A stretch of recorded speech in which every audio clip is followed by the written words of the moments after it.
안녕하세요. 경기도 광주에 살고 있는 올해로 드디어 앞자리에 사자를 단 40대 여성이에요. 마흔이 되어보니 아직 창창할 나이이긴 하지만 그래도 여러 가지 생각이 들면서 모든 감정들이 이루 말할 것 없이 지나갔네요. 전 불우한 가정에서 자라서 남편을 만나 결혼을 했어요. 어려서부터 불우하게 자라서 그런지 뭐든 아끼고 싶고 악착같이 살았답니다. 내 집 마련을 이루고 싶어서 남편과 결혼을 했어도 늘 악착같이 아끼고 살았어요. 그래서 그런지 시댁에서도 독하다며 혀를 차기도 하였죠. 하지만 그럼에도 그땐 그게 제가 잘 살 수 있는 길이라고 생각했고 우리 가정이 평화로워지는 길이라고 생각했던 것 같아요. 예, 이거 네 신우가 너 입으라고 준 건데 입을래? 너 이거 주면 감지덕지지? 너 시집 잘 온 줄 알아. 이런 옷이 가당키나 하니? 옷 괜찮아요. 집에서 입는 옷도 많고. 그리고 이거 형님이 7년 입은 옷이잖아요. 어머님, 저도 눈은 있어요. 뭐? 네 시누이가 너 생각해서 이렇게 옷도 불려주고 했는데 어머님 저도 눈은 있어요? 뭐 가리냐? 그게 아니라 해질 만큼 입다가 물려주는 건 아니라는 거죠. 상식적으로 보통 멀쩡한 옷을 물려주지 누가 해진 옷을 물려주나요? 어머님, 제가 아무리 짠순이지만 그래도 보는 눈은 있네요. 그렇게 마음에 드시면 어머님이 입으시면 되겠네요. 어머머, 아주 시어머니 알기를 개똥으로 아는 것 같으니. 넌 그렇게 아낀다 하면서 또 꼴에 눈은 높나 보지? 지주제에 저런 옷 가당키나 한다고. 보면 꼭 꼴 같지 않은 것들이 저렇게 눈만 높다니까. 너 진짜 그러는 거 아니야. 어머님, 제가 돈을 아끼고 아끼는 건 맞는데요. 그래도 거지처럼 적선받는 건 아니거든요. 그렇게 대하지 좀 마세요. 제가 며느리니까 그냥 들어드리는 거지. 남들한테 이런 옷 입을래? 라고 물어보면 아마 엄청 욕하거나 손절하거나 할 거거든요. 웃기지 마. 이 옷이 뭐가 어떻다고? 주제에 눈은 높아가지고. 아, 됐다. 입기 싫으면 입지 마. 생각을 해줘도 저런다니까. 제가 짠순이인 걸 알아서 그런지 어머님이나 형님은 가끔 무례하게 본인들이 실컷 입다가 버릴 옷들을 저에게 주려고 하셨고 결혼 초반엔 그것조차 거절하는 것이 민망해서 얻어 입었지만 점점 아니라는 생각이 들더라고요. 그래서 그런지 시어머니와 시누이는 은근히 저를 멀리하며 왕따를 시키곤 하였지만 저에겐 그런 것을 신경 쓸 여유조차 없었어요. 아마 제가 돈이 많았다면 저런 무시를 당하지 않았을 텐데 라는 생각이 사로잡혀 더더욱 악착같이 돈을 벌려고 했었어요. 새벽에 우유 배달하고 애 어린이집 보내면 샌드위치 가게 아르바이트해. 저녁엔 빵집 청소까지. 몸이 10개라도 모자라. 게다가 틈틈이 이 밥 차려줘야 하지. 애기 밥 먹여야 하지. 아휴, 그래도 집 사려면 한 푼 두 푼 아껴서 살아야지. 너 그러다 병나. 좀 즐기며 살아. 남편이 못 버는 편도 아닌데 왜 그렇게 악재같이 사니? 어린이집 애들 엄마랑도 어울리고 좀 그래. 맨날 도훈이 혼자 왔다 갔다 하는 거 보면 보는 나도 좀 그럴 때가 있거든. 너무 돈돈 하지 마. 알잖아. 집 없는 서러움이 어떤 건지. 어렸을 때부터 무능한 부모님 때문에 가장처럼 살았고 이 집 저 집 옮겨 다니면서 진짜 서러움 많이 받았어. 우리 도훈이한테는 그런 서러움 절대 주지 않을 거야. 집만 계약하면 진짜 좀 편하게 살아야지. 그게 너 혼자만 아등바등 한다고 되는 일이 아니잖아. 신랑은 마음대로 써제끼는데 감당이나 되겠어? 널 위해서 하는 말이야. 알겠어. 나도 조금은 내려놓고 살아볼게. 그래도 이게 마음대로 되지가 않네. 맨날 아끼고만 살아서 그런지. 너무 없이 자라서 제가 이렇게 된 걸까요? 집 하나를 사기 위해 정말 악착같이 살았어요. 때 되면 옮겨다니느라 힘들었고, 집주인 눈치에 가슴 졸인 날들도 많았거든요. 하지만 집은 저만 사고 싶은 건지 남편은 흥청망청 써대기 바빴답니다. 아니, 카드값이 왜 이렇게 많이 나왔어? 자기야, 이번 달에 술 너무 많이 마신 거 아니야? 자기도 직장 내 스트레스가 있겠지만 그래도 우리 이렇게 살다간 집은커녕 다음 전셋집도 못 구하겠다. 어휴, 웬 리조트야? 엄청 돈 쓴 거 같은데? 아, 남의 카드 내역을 왜 봐? 그리고 직장 생활하면서 이 정도 쓸 수도 있는 거지. 뭘 그렇게 사람을 닥달하냐? 너랑 있으면 숨 막혀.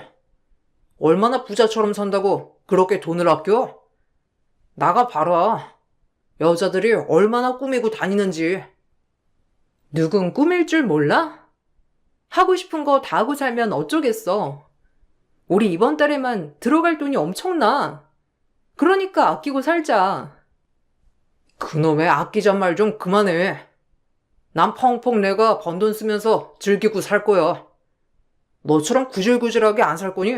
그리 알아. 그럼 집은 언제 살래? 자기도 번듯한 집 한 채 마련하는 게 소원이고 꿈이라며.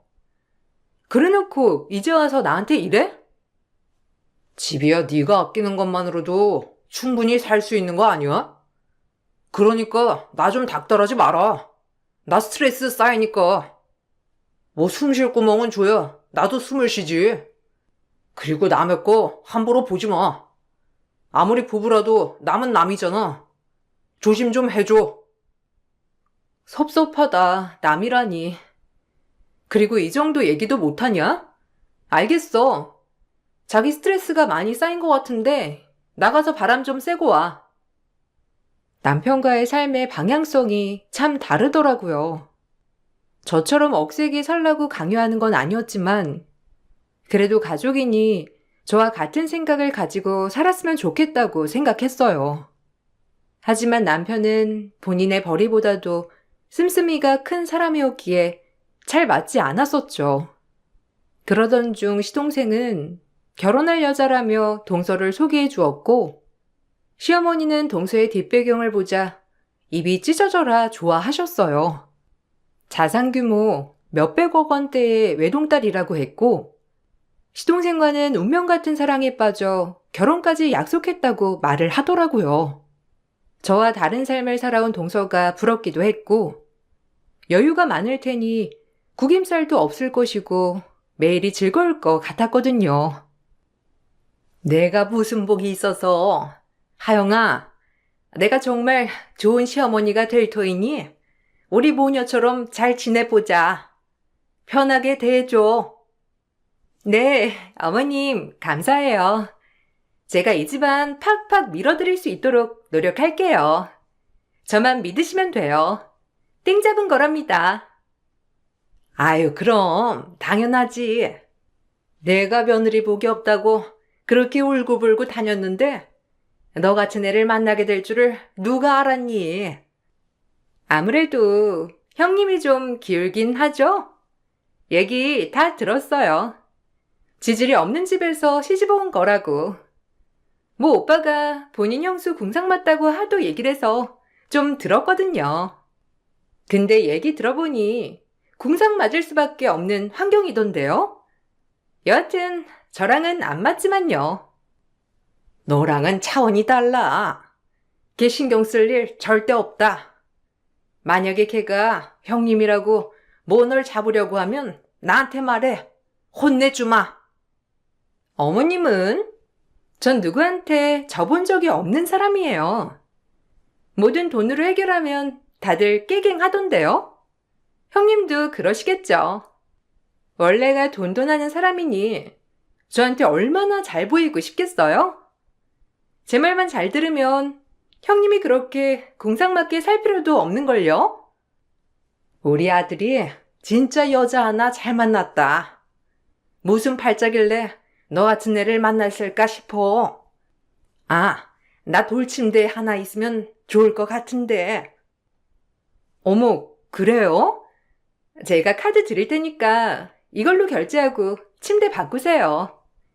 어차피 결혼 전에 어머님 선물 하나 해드리고 싶었는데 형님이 이런 것도 안 챙겨드렸나 보죠? 그래도 명색의 맏며느리인데 참 알만하네요. 아무리 돈이 중요하단지만. 내가 너 같은 며느리를 얻고 싶었던 거야. 내가 무슨 말을 하면 척척 얼마나 잘 알아듣니? 우리 잘 맞는 고부가 될 것 같아. 미리 와서 어머님과 담소를 나누는 동서될 사람이었는데 뒤에서 재용을 보는 어머님과 동서였어요. 첫 동서라서 정말 잘해주고 싶었고 형님 노릇은커녕 가족처럼 따뜻이 대해주려고 했던 제 마음은 산산조각이 나버리고 말았답니다. 어머님이 신명나게 재용을 보셔서 그런지 동서는 첫 만남부터 저를 업신여겼고 늘 본인 집안에 돈이 있다는 걸 과시하더라고요. 전 내세울 거라고는 성실한 마음가짐 하나와 열심히 사는 것밖에 없는지라 사실 동서 앞에만 서면 제가 작아지곤 하였어요. 그럼에도 당당한 척하느라 참 힘이 들었고 동서를 대하면 대할수록 인성 자체가 글러먹어서 그런지 이젠 무시하게 되었어요. 형님, 이거 저 안 신는 구두인데 형님이 가져가서 신으세요. 발 사이즈 저랑 똑같죠? 전 너무 많아서 안 신거든요. 아니, 괜찮아. 내가 구두 신는 성격도 아니고 생각해줘서 고마운데 동서가 신던지 다른 사람 줘도 될 것 같아. 참나, 뭘 이런 걸 가리고 그러냐? 넙죽 받을 것이지. 네가 이런 거 신을 수나 있겠어? 딱 봐도 비싼 브랜드 같은데. 형님이 몰라서 그러나 본데 저한테 이 명품 구두 쌓이고 쌓였어요. 이런 말 하긴 그렇지만 제가 물려받을 자산이 대략 추정 금액만 900억 정도 되거든요. 그냥 제가 줄 때 받으세요. 아, 정 안 신으면 당근에 올려서 파시던가요. 보면 형님 아르바이트도 많이 하는 것 같은데 이 구두 하나면 한 달 정도는 쉴 수 있을 텐데 뭘 그리 버팅기세요? 어서 받아요. 어차피 저 이거 형님이 안 받아주면 그냥 바로 버릴 거니까 부담 갖지 마시고 받아주세요. 이 구두 다시 팔아도 몇백이에요. 아니, 진짜 괜찮아. 뭐 동서가 이런 거 저런 거 생각해주는 줄 몰랐네. 어머님이나 드리던가 해. 난 진짜 필요 없으니까. 설마 뭐 기분 나쁘신 건 아니죠? 전 사람들 적선을 많이 해본 터라 이런 거 주면 다 좋아하던데. 형님은 의외네요. 제가 좀 이상한 구석이 있어. 없이 사는 주제에 고고해가지고 남이 준 건 저렇게 질색하더라. 꼬였지 아주. 그러게요. 없이 살면 그냥 고맙다고 넙죽 받으면 될 걸 가지고 사람 참 여러모로 기분 나쁘게 하네요. 기가 차서 말이 안 나오더라고요. 아무리 없이 살지만 이렇게 남한테 무시당할 정도였나 싶었고 내가 너무 악착 같은 모습만 보여주게 되니 시어머니 또한 얼씨구나 하면서 저를 무시하는 것 같았거든요. 너무 화가 나서 그 자리에서 소리를 냅다 질렀어요. 동서의 말 한마디 한마디가 저를 정말 무시하는 어조였기 때문에 이 일을 바로 잡아야 할 것 같은 생각이 들었기 때문이죠. 장난하니? 누굴 거지로 하나? 그 구두 너나 신어. 네가 900억이 있던 1000억이 있던 하나도 안 부럽거든? 네 눈엔 내가 아등바등 힘겹게 사는 것처럼 보여도 세상 사람 대부분이 나처럼 살아. 알아? 그러니까 동정하지 말란 말이야. 어이구, 너 진짜 이상하다. 뭐 그런 거 가지고 발끈하고 그래? 너 없이 사는 거 맞잖냐? 네 동서가 너 생각해줘서 구두 준 거구만. 뭘 그리 발끈을.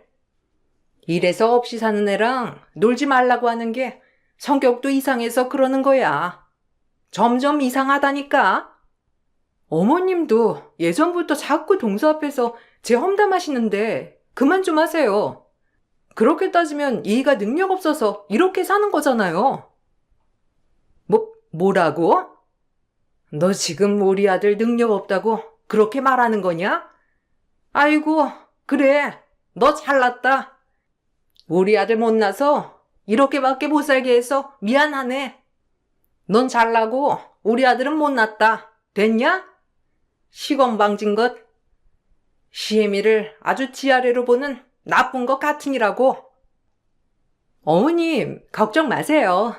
제가 있잖아요. 형님, 어떻게 어머님한테 그렇게 막 대들 수가 있죠?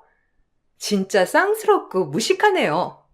제 주변에 없는 사람들은 저에게 잘 보이려고 아등바등 애쓰는데 형님은 콧대만 높아가지고 그러니까 못 사는 거예요. 좀 없이 살면 바닥에 냅다 엎드릴 줄도 아셔야죠. 무슨 자존심이 밥 먹여준다고 편히 살 수 있는 길을 두고 자존심을 세워? 내버려 두어라. 지가 지 팔자 꼬개다는데 누가 말려? 너 어디 그렇게 자존심 세워봐라. 얼마나 잘 살 수 있나? 아직만 들어서는. 본인들이 제 험담을 해놓고 오히려 저를 나쁜 사람으로 몰아가는 통에 정말 스트레스를 받았어요.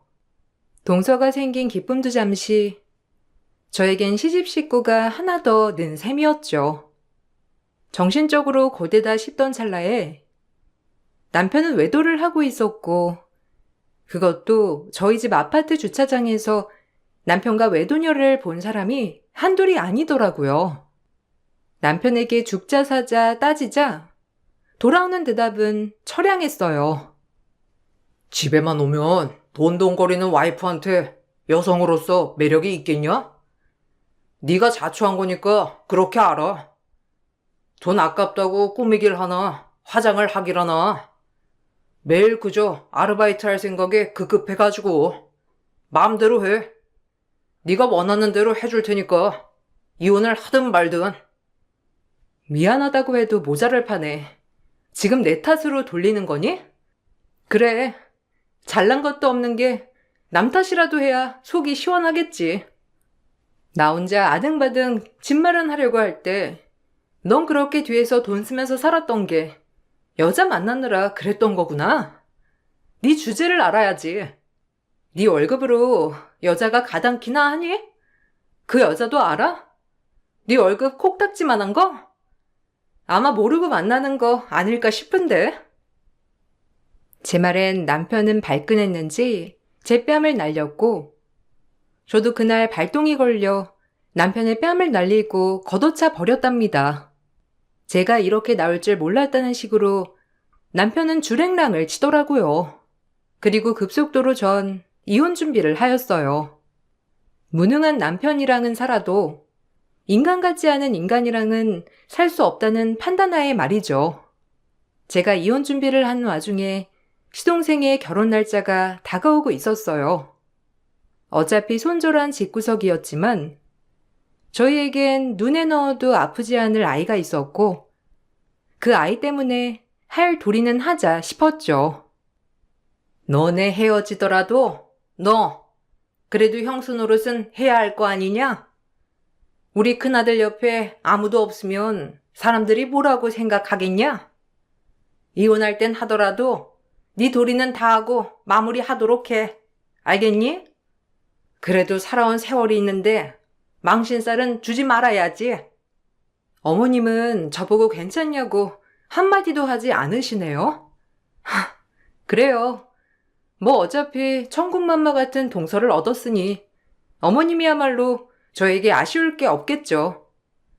그래도 이 만나서 10년이고 손주까지 낳았는데 본인 입속만 챙기는 게 대단하네요. 누가 결혼하랬냐? 나야말로 너한테 실망이다.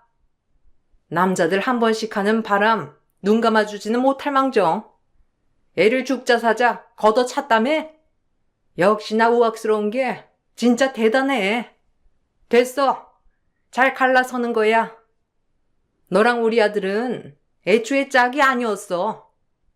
솔직히 너 아니었으면 우리 아들 좋다고 하는 여자 줄 섰어. 기어이 내 말 안 듣고 너랑 결혼하더니 그 꼴이 난 거지. 어머님 착각하셨나 본데 그이가 저랑 결혼해서 뭘 얼마나 열심히 살았는데요? 그나마 이 전셋집 마련하고 이 정도로 살 수 있는 것도 제 덕분인 거 모르세요? 꼴랑 200 벌어다 주는 걸로 대출금에 이 유치원비에 공과금에 각자 보험금 내면 남는 것도 없어요. 뭘 아시구나 말씀하셔야죠. 저보고 아등바등 산다고요? 제가 왜 이렇게 사는데요? 제발 본인 아들 좀 보세요. 시어머니는 이혼을 하는 마당에도 할 도리는 다 하라며 신신당부를 했고, 미련하게도 아이를 생각해서 그래도 마지막 할 도리까지는 하고 끝내자고 생각을 했어요. 이미 외도의 증거는 차고 넘치느라 합의는 아니고 소송 이혼을 진행 중에 있었거든요. 그렇게 소송이 진행됨에 있어 저와 딸아이는 친정에 와서 지내게 되었고, 시동생 결혼식은 그래도 참석을 하게 되었어요. 웃어라, 괜히 티내지 말고. 어른들 오는데 아무렇지 않은 척해. 재수씨 집안이 대단한 건 알고 있지? 내 동생 저 집에 잘 보여야 하니까 너 초치지 마. 너랑 나랑 끝나도 애가 있으니까 그래도 우리 집안 잘 되게는 해줘야 할 거 아니야? 알겠냐? 너나 잘해. 도윤이 생각해서 지금도 참고 있는 거니까. 그 면상 들이밀지 마. 진짜 역겨운 거 꾸역꾸역 참고 있거든. 어디 한번 혼자 잘 살아봐. 너 아마 악착 같으니까 애 하나는 잘 키울 거다. 근데 주제에 상간녀 소송까지 걸었어? 당연하지. 내가 이대로 그냥 조용히 끝낼 줄 알았니? 너 두고 봐. 내가 인생 종치게 해줄 테니까 주제를 알아야지. 결혼식에서 제 소송 사건으로 저를 비아냥거리는 남편이었지만 하루만 잘 지나가면 될 일이라 생각하고 참았어요. 그리고 축의금조차도 하고 싶지 않았던 동서 결혼이지만 그래도 뷔페비라도 내자 싶어 10만 원의 축의를 하게 되었고 이 일은 동서의 기회까지 들어가게 되었더라고요. 돈을 적는 동서 오빠 되는 사람이 쪼르르 신부 대기실에 가서 일러 바친 겁니다.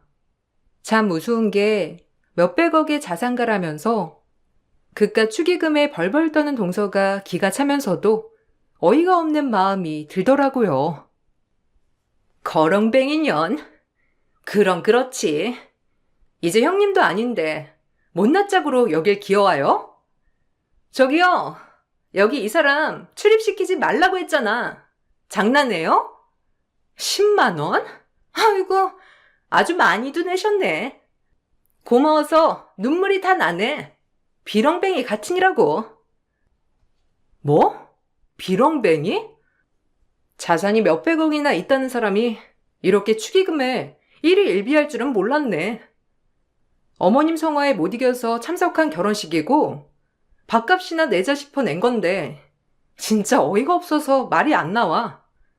너 그렇게 사는 거 아니야, 어린 게. 저와 동서가 실랑이를 벌이고 있었고 오히려 이 모습에 밖에 저희 시댁 식구들은 웅성웅성대기 시작했어요. 아무리 동서를 옹호한다고 하더라도 이 모습의 사람들은 신부가 뭘 저렇게 오버를 하냐며 수근수근 됐거든요. 그리고 뒤이어 동서 어머니란 사람이 저에게 다가와 90도 고개를 숙였고 저 역시 그 모습을 보고 기가 차더라고요. 모든 게 동서는 가짜였거든요. 아유, 애기 엄마가 여길 어떻게 해? 아니, 내가 결혼식이 있어서 온 건데. 아유, 일단 내 말 좀 먼저 들어봐요, 애기 엄마. 아주머니, 대행 아르바이트도 한다더니 오늘은 대행 아르바이트가 저희 동서 엄마 역할이었어요? 와, 그럼 이 여자 뭐죠? 조용히 해요. 형님, 일단 제가 다 설명드릴 테니까 여기서 큰 소리로 말씀하지 마시고 제 말 좀 들어보세요. 여기 대기실 문 좀 닫아주실래요? 형님, 저랑 얘기해요. 저 아줌마, 아니, 저희 엄마랑 무슨 잘 아는 사이인가 본데 일단 제 말 좀... 사이즈 보아하니 알겠다. 너의 모든 게 가짜였구나. 아주머니, 나랑 같이 우유 배달하시는 분인데 어떻게 여길... 내막은 이러했어요. 동서의 모든 것이 리플리였답니다. 900억의 자산가도 아니었고 그저 동서는 평범한 간호사였으며 부모도 없는 고아였어요. 부모가 없는 것은 죄가 되지 않았으나 동서의 모든 말이 다 거짓이었기 때문에 문제가 되었어요. 3교대 간호사였기 때문에 모아둔 돈이 많았던 동서였고 그 돈을 가지고 시동생에게 자산가인 척 접근했던 겁니다. 사실 시동생은 변리사였었고 전문직 남성에 반해 이런 모든 것들을 꾸민 자작극을 벌인 거예요. 동서의 엄마 역할로 대행 아르바이트를 하셨던 분은 저와 새벽마다 우유 배달을 했던 아주머니였고 요즘 주말마다 대행 아르바이트를 한다고 저에게 말을 해주었었어요. 한 집안을 속이고 시집 올 생각을 하다니 대단하다. 시집 온 다음에 뭐 집 망했다고 하려고 했니? 어쩜 그리 영악해? 어차피 이 집에 대해 나랑 알 바는 아니다만 인생 그렇게 거짓으로 사는 거 아니야. 사람이 어쩜 그렇게 못할 짓을 하니? 너 이거 사기 결혼이야. 알아? 내가 이걸 듣고 가만히 있을 리가 없다고 생각하겠지? 바로 잘 맞췄어. 이 결혼 진짜 아니거든. 형님, 어차피 이혼하실 거잖아요. 그러니까 그냥 눈 한번 질끈 감고 용서해 주세요. 제가 나중에 사죄 드릴게요. 네? 오늘만 참고 넘어가면 다 끝날 일이고 오빠한테는 그냥 집안 사정이 안 좋아졌다고 할 참이었어요. 그러니까 눈만 감아주세요. 그건 그거고 이건 이거지. 내가 왜 넘어가 줘야 하니? 그게 너랑 한통속이지 뭐가 달라? 나 절대 그냥 넘어갈 수 없어. 동서는 드레스를 입고 저에게 납작 엎드려 빌다시피 했지만 전 이번 일을 눈 감아줄 수 없었고 뒤이어 바로 이 모든 사실을 남편에게 오픈하였답니다. 남편이 알게 되자 시어머니 귀에 들어가는 건 바로 직방이었고 그날로 하객들이 있건 말건 드레스 입은 동서의 머리채를 휘어잡고선 시어머니는 날벼락을 내리기 시작했어요. 참 우스운 결과면서 속이 시원했어요. 감히 우린 변리사 아들을 농락해? 너 전에 고아에다가 간호사라는 게 사실이야? 그래놓고 자산가인 척 우릴 속인 거냐고? 아, 어머님, 일단 제 말 좀 들어보세요. 자산가인 척이 아니라 제가 자산가가 되면 되는 거잖아요. 그렇죠? 저 요즘 벌어놓은 돈으로 코인도 하고 있고 엄청 억만장자가 될 거니까 두고 보세요. 그리고 여기 결혼식장인데 제발 그만 좀 하세요. 이게 뚫린 입이라고 막말하네. 너 돈 많은 척하면서 내 옆에서 살랑살랑 대더니 그리고 네가 자산가가 아니면 내가 미쳤다고 변리사랑 간호사랑 결혼시키겠니? 주제를 알아야지. 우리 아들 맞선 자리만 내놓으면 여자들이 줄을 섰는데. 꼴 좋네요, 둘이 아주. 그렇게 어머님 며느라 하던 때가 엊그제인데 이렇게 돈 때문에 파탄 날 고부관계였네요. 어머님 아들 중에 한 명은 이혼남에 한 명은 파혼남에 아주 잘도 돌아간다니까요. 이 꼴을 보니까 묵은 채증이 내려가네요. 전 둘이 그렇게 싸우는 모습을 보고 웃음이 터져 버렸어요. 얼마나 웃기던지. 그리고 딸에게 못 볼 꼴을 보여주는 것 같아 딸을 데리고 결혼식장을 빠져나왔답니다. 그리고 결국 시동생은 그 길로 파혼을 하였고 같이 우유 배달하는 아주머니는 이젠 대행 아르바이트를 못하겠다며 절레절레 하시더라고요. 사실 대행 아르바이트를 하면서도 죄책감이 들었다고 하셨어요. 아유, 항상 하면서도 페이가 세니까 했는데 그때 그 난리 나고 다신 못하겠더라고요. 사실 속이는 거나 다름없잖아. 수요가 있으니 공급이 있는 거죠 뭐. 그런 대행 아르바이트를 많이 쓰니까 돈이 궁한 저희 같은 사람들이 몰리는 거고요. 너무 죄책감 느끼지 마세요. 그리고 아주머니 아니었어도 분명 동서는 들통이 났을 테니까요. 거짓말한 사람이 나쁜 거죠. 아주머니는 일말의 죄책감을 느끼고 있더라고요. 사실 죄책감을 느낄 사람은 동서인데 말이에요. 아주머니에게 듣기론 동서는 그 길로 파혼을 당하고 시동생에게 소송을 당했다고 했어요. 그리고 이 일로 동서의 병원 사람들에게 소문이 나서 그 병원에서도 품위 유지를 못했다는 전제하에 사직을 하게 되었다고 했습니다. 아마 탑5 병원에선 일을 하지 못할 거라고 하며 지방으로 내려간다고 하더라고요. 아무 가족도 없는 동서가 그래도 저랑 같이 아르바이트 하던 아주머니에게 모든 걸 털어놓으면서 막 울었다고 하던데 사실 전 안타깝거나 불쌍하지 않았어요. 비뚤어진 본인 욕망의 벌을 받아야 한다고 생각했기 때문이죠. 그리고 전 계속 이혼 소송을 이어갔고 남편의 외도 증거와 경제적 무능력함에 이혼 판결이 났답니다. 당연히 양육권과 친권은 제가 가지고 올 수 있었고 동서의 사건을 겪고 시어머니는 이혼을 뜯어말리기 시작했어요. 본인 아들 뭐 볼 거 없는 걸 그제서야 느꼈나 보더라고요. 하지만 이미 제 마음을 돌리기란 역부족이었고 절대 돌아서지 않았어요. 애 보고 참고 살아라. 나도 잠깐 눈이 돌아서 너한테 상처 준 것 같은데 그래도 애 보고 살아야지. 너네 포부잖니. 아니요.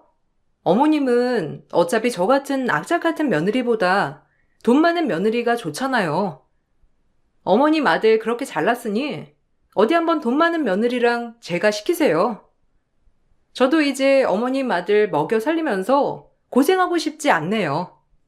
혼자 벌어 혼자 쓰는 거 좋아하는 사람이니 저랑 이혼하면 날개를 달고 날아다니겠죠. 제가 빠져주면 천년만년 행복하게 사시면 되는 건데 왜 그러세요? 너같이 악바리 근성이 옆에 있어야 우리 아들도 뭐 사람 구실하고 살지. 미안하다. 내가 이렇게 빌게 애 보고 참어. 아니요. 제가 왜 참고 사나요? 이제 저도 제 자신을 위해 살아가 보려고요. 어머님 아들도 본인만을 위해 사는데 저만 희생할 수 없잖아요? 저같이 악착 같은 며느리 치가 떨리실 테니 어머님도 이제 저를 놓아주세요. 앞으로 뵐 일이 없겠지만 뭐 건강하시고 잘 사시길 바랄게요. 끝나는 마당에 어머님한테 악담하면 저한테도 뭐가 남겠나요? 그럼 전 가볼게요. 자꾸 애를 보고 참으라는 어머님이 무슨 투성이인 것 같았어요. 이제 와서 부자 며느리도 없어지고 하니 현실이 보이는 어머님이었죠.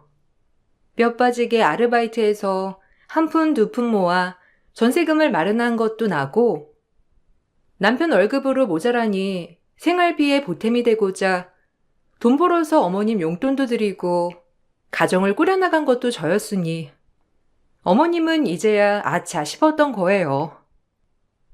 본인 아들이지만 경제적으로 무능하고 본인밖에 모르니 이제야 저를 붙잡아야겠다는 생각이 들었던 거였습니다. 나를 보고 제발 네 말대로 우리 10년이다. 어떻게 못 자르듯 이렇게 자를 수가 있니? 그래도 우리가 가족이었는데. 더 이상 엮이고 싶지 않아요. 도윤 아빠 만나는 여자도 있으니까 이제 그 여자한테 며느리라고 하시면 되겠어요. 더 이상 듣고 싶지 않아 등을 돌렸답니다. 상간녀에게 소송 건 위자료와 남편에게 받은 소정의 위자료, 그리고 집 전세금을 빼서 딱 분할을 하니 저에겐 그래도 꽤 큰 목돈이 만져졌어요. 그리고 아이를 데리고 싱글맘으로서 살아갈 준비를 했는데 이젠 아르바이트 말고 안정적인 것을 해야 할 것 같다는 생각에 목돈을 가지고 반영구 시술을 배우게 되었고 적성에 잘 맞더라고요. 그리고 수강생 생활을 거쳐 전 창업을 하였답니다. 또한 한부모 가정으로 임대 아파트를 얻을 수 있게 되어 딸이랑 작지만 소중한 보금자리에 안착할 수 있었어요. 그리고 아파트 근처 상가에 작은 가게를 오픈했고요. 소소하지만 확실한 행복이었고 온전히 저와 딸만을 위해서 사니 아등바등 살지 않아도 되더라고요. 그제야 전 제 자신을 돌아보고 꾸미기 시작했답니다. 그동안 놓고 살았던 제 자신에게 미안하여 더더욱 제 자신을 살피고 아껴주었어요. 그리고 딸아이와 전 남편의 면접 때 딸아이를 데려다 주러 남편을 잠시 만났는데 남편은 저를 보고 놀란 얼굴을 보이더라고요. 너 왜 이렇게 달라졌냐? 몰라보겠다. 차도 사고 옷도 사 입고 얼굴도 좀 환해진 것 같고 이혼하니 좋은가 봐. 당연하지. 신경 쓸 시댁이 있어. 아님 남편이 있어. 나 자신을 위해 이렇게 행복하게 살 수 있는 길을 두고 내가 왜 그렇게 살았나 싶어. 당신이 노래를 불렀잖아. 나 좀 꾸미고 살라고. 이제 그렇게 살려고. 애들이러 이따 올 거니까 좋은 시간 보내. 나 그 여자랑 끝냈어. 너랑 이혼하고 얼마 안 가서. 우리 어디 가서 얘기 좀 하면서 그동안 못다 했던 이야기 좀 나눌까? 내가 왜? 미쳤다고 당신한테 시간을 투자해? 나 바쁜 몸이야. 도윤이한테 들었지? 가게 한다고. 그러니까 애나 잘 놀아줘. 들었긴 한데 사실 미안했어. 그러니까 우리 다시 한 번만 잘해보자. 그래도 우리 사이에 도윤이가 있잖아. 왜? 당신이 버는 돈으로 사는 것이 벅차? 그래서 다시 아쉬우니 빈대 붙으려고 하는 거니? 나 예전에 내가 아니거든. 남편의 얼굴을 보고 정말 통쾌하더라고요. 복잡 미묘한 얼굴을 보니 너무 뿌듯했어요. 지금은 싱글맘으로서 살아간 지 4년 차입니다. 아직 갈 길도 멀고 힘든 일도 남아있지만 그래도 요즘엔 너무 행복한 날들이고 세상이 참 아름답게 보여요. 비록 한부모 가정이기도 하지만 딸아이에게 절대 빈자리를 느끼게 해주지 않을 거라는 확신은 여전하답니다. 그리고 창업한 지 4년 만에 전 확장 이전을 하였고 수강생까지 받는 위치가 되었어요. 악착같이 가족만을 위해 살았던 세월이 있었기에 지금이 얼마나 소중한지 더더욱 느끼는 요즘이고 앞으로 제 자신을 위해 더 열심히 살아갈 것을 각오한답니다. 저의 짧고 굵은 인생 이야기를 들어주신 여러분들 감사드리고 좋은 시선으로 들어주시길 부탁드릴게요. 좋은 하루 보내세요. 안녕하세요. 저는 순창에 살고 있는 40대 후반 여자입니다. 올해도 어느덧 1월이 지나고 2월이 시작되었네요. 새해에도 정신없이 살다 보니 시간이 정말 빠르게 흘러가는 것 같습니다. 결혼한 지도 벌써 10년이나 흘렀고 지금은 저희 부부도 안정적으로 자리를 잡아 큰 걱정 없이 살아갈 수 있을 정도까지는 만든 것 같습니다. 지금의 행복이 앞으로 계속해서 지속이 되면 좋겠지만 사람 인생 워낙 우여곡절이 많다 보니 언제 또 무슨 일이 일어날지는 아무도 모르겠죠. 그래서 항상 뭐든지 신중하게 결정하고 조심하려는 습관을 가지려고 합니다. 그런데 이번 명절에 새 동서가 갑자기 저희 집을 찾아와 무릎을 꿇고 오열을 했습니다. 저에게 무언가를 원하고 있다는 걸 알고 있었지만 그에 따른 답변을 해줄 수가 없었습니다. 처음부터 새 동서들과 저는 사이가 별로 좋지 않았는데요. 그 이유가 10년 전에 남편과 결혼을 하기 위해 시댁에 인사를 왔을 때 이미 새 동서들은 먼저 시집을 온 상태였죠.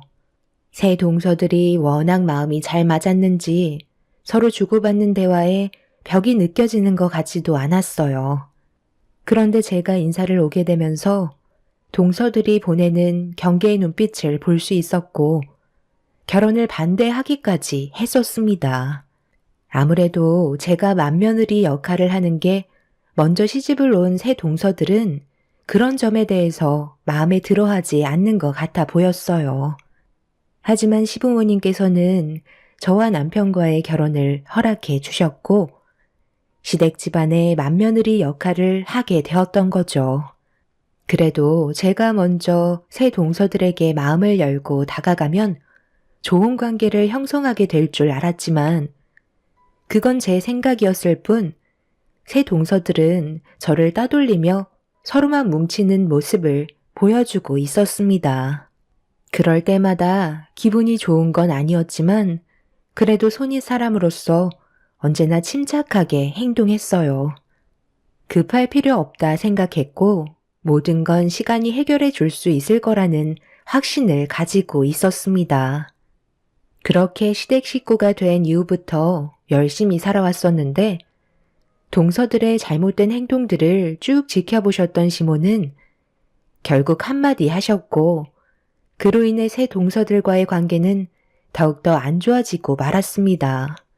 그때부터 더 큰 벽이 생기고 말았지만 시모는 걱정하지 말라면서 오히려 저보고 잘하고 있다며 기운 잃지 않게 좋은 말씀을 많이 해 주셨어요.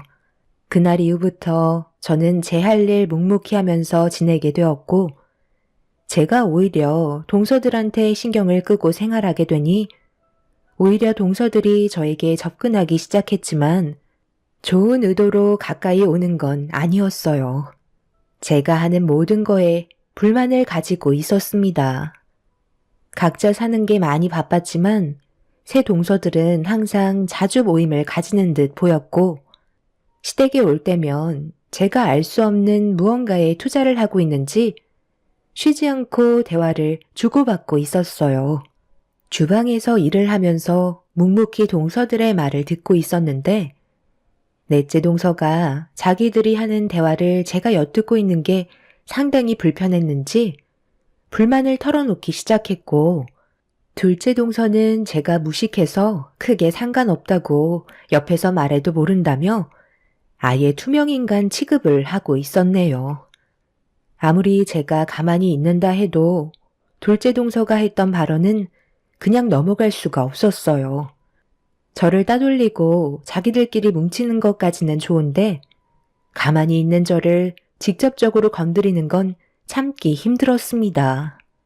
저도 쌓였던 감정들이 있다 보니 좋은 말은 나가지 못했고 동서들은 그런 저를 잡아먹으려 달려들면서 결국 집안 싸움이 시작되었고 시동생들 또한 남편에게 막말을 퍼붓고 말았네요.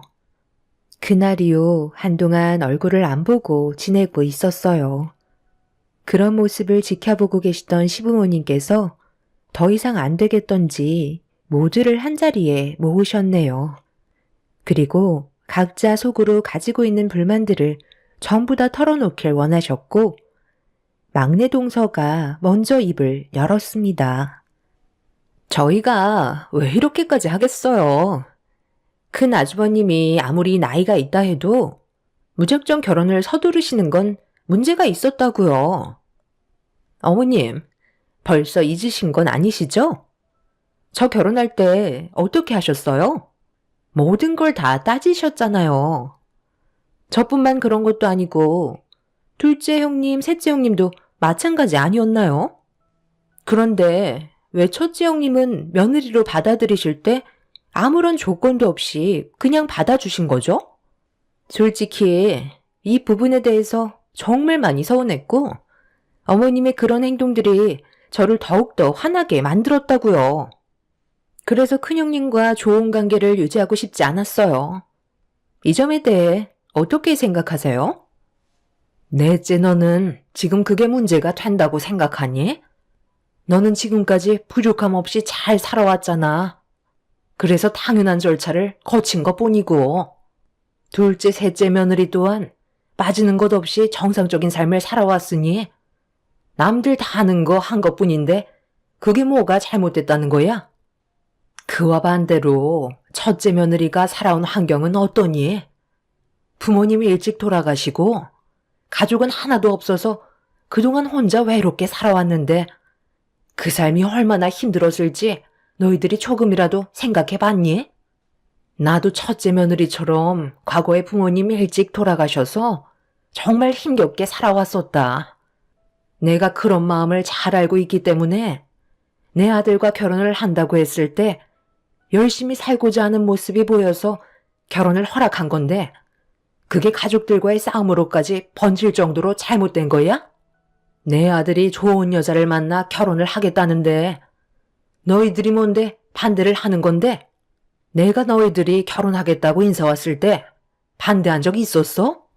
나도 큰 며느리한테 시집살이 안 시키고 있는데 너희들이 뭔데 집안 분위기를 이런 식으로 만드냐는 거다.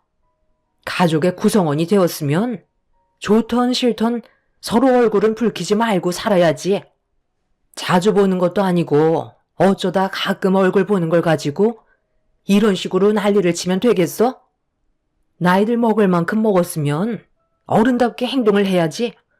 유치하게 뭐 하는 짓들이야? 또 불만 있으면 얘기해봐라. 오늘 아주 너희들 길을 확 눌러 버려야겠다. 이미 분위기는 시모에게 넘어갔고 새 동서들은 아무 말도 하지 못하고 있었습니다. 시모는 모임이 있을 때마다 얼굴 붉히면서 지낼 거면 새 동서들은 시댁에 오지 말라며 시동생들만 따로 부르겠다는 말을 꺼내셨네요. 그렇게 시모가 모든 상황을 정리한 뒤 그날 이후부터 동서들과는 좋은 관계는 아니더라도 서로 약간의 거리를 유지하면서 지내고 있었는데 어느 날 둘째 동서가 주방 일을 하고 있던 저에게 가까이 다가오더니 알 수 없는 말을 늘어놓기 시작했어요. 형님, 요즘에 제가 괜찮은 거 하나 보고 있는데 같이 투자하실래요? 어머님이 하신 말씀이 계속해서 귀에 맴돌다 보니 이번에 도움을 좀 드리고 싶거든요. 형님이 주식에 대해 잘 모르시면 제가 알려드린 걸 큰 아주머님께 알려주시면 돼요. 이번 기회가 흔치 않은 거라 돈 벌 수 있을 때 확실하게 당겨야 하지 않겠어요? 그래서 저희들도 이번에 꽤 많은 돈들 쏟아부을 생각이거든요. 어차피 결정은 형님이 하시는 거지만 제가 이렇게까지 알려드리려 하는 건 저희와의 관계를 어느 정도 발전시킬 수 있는 좋은 기회 같아서요. 만약 제가 말씀드린 곳에 투자하셔서 성과가 좋다면 나중에 밥 한 끼 사주셔야 돼요. 큰 아주버님은 아마 주식을 조금씩 하시는 걸로 알고 있는데 가셔서 슬쩍 얘기해 보세요. 둘째 동서는 저에게 갑자기 꽤 많은 돈을 손에 쥘 수 있는 고급 정보라면서 주식에 같이 투자하길 원하고 있었어요. 가족이기 때문에 서로 도와가면서 저와의 관계도 좋은 쪽으로 발전시켜 나가길 원하고 있었습니다. 저는 주식에 대해 조금도 알지 못하기 때문에 둘째 동서가 저에게 해준 말을 그대로 남편에게 전달해 주었어요. 남편도 주식을 하고 있긴 하지만 용돈벌이 정도로만 하는 거라 크게 관심을 가지지 않았고 제가 한 말을 전부 들었지만 크게 투자하고 싶은 마음은 없다며 남편은 주식으로 떼돈 버는 건 원하지 않는다고 위험하다는 말을 먼저 꺼내었네요. 결정은 남편이 하는 거기 때문에 저는 더 이상 신경 쓰지 않았습니다. 저도 주변 사람들이 주식으로 전 재산까지 잃은 분들도 많이 봐서 솔직히 저 또한 동서가 말한 곳에 투자하고 싶은 마음은 전혀 없었습니다. 그런데 시댁에서 모임이 끝나고 집으로 돌아왔는데 남편이 동서가 했던 말에 대해 상당히 신경 쓰였는지 여러 가지 정보를 찾아보기 시작했어요. 상당히 진지한 얼굴을 하고 있길래 무슨 생각을 하냐고 물어보니 투자를 해도 좋을 것 같다면서 예상하지 못한 말에 저는 당황을 하고 말았습니다. 저는 보통 남편의 결정을 따르는 편이라 잘 생각하고 판단해서 투자할 거라는 걸 믿고 있었어요. 남편은 결국 동서가 말한 대로 움직이게 되었고 저희는 적지 않은 돈을 처음으로 주식에 투자를 하고 말았네요. 그런데 생각보다 많은 돈을 얻은 것도 아니었고 그렇다고 크게 잃은 것도 없는 상황이었습니다. 그렇게 일주일 정도의 시간이 흐르고 저희는 다시 한번 주말에 시댁에 모이게 되었는데 좀 늦게 도착한 터라 주방에서는 이미 음식 준비에 한창이었어요. 그래서 저도 조금은 밝게 웃으면서 주방으로 들어가려는 순간 막내 동서의 한마디에 저는 걸음을 멈추고 말았습니다. 그럼 큰형님은 쪽박차게 되는 거예요? 꽤 많은 돈을 투자했다고 하는데 그럼 언제 폭락하는데요?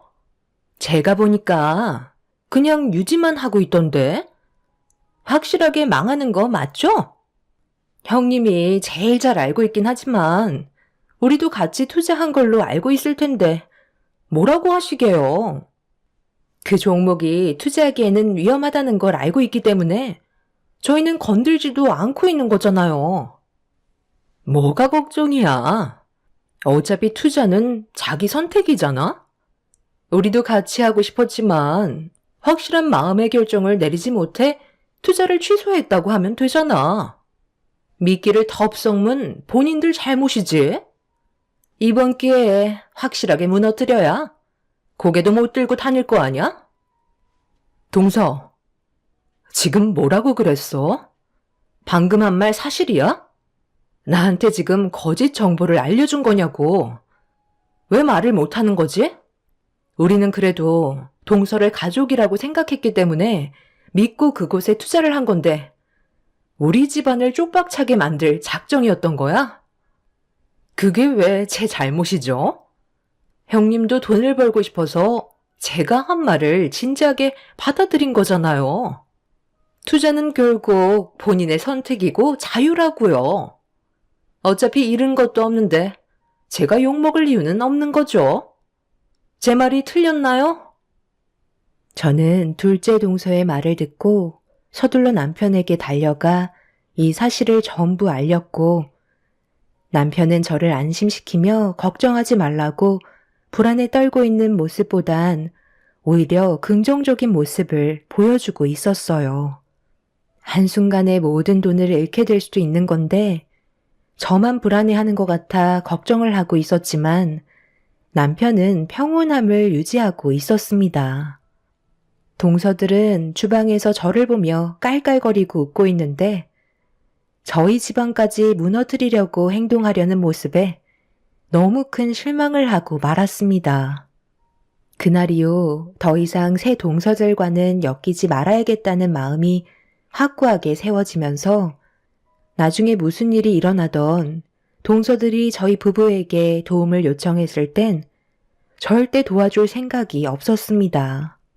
그렇게 동서들의 속셈을 알게 된 이후부터 더 이상 가까이 다가갈 노력도 하지 않았고 월요일이 되자마자 남편에게 서둘러 정리하는 게 좋을 것 같다고 얘기했어요.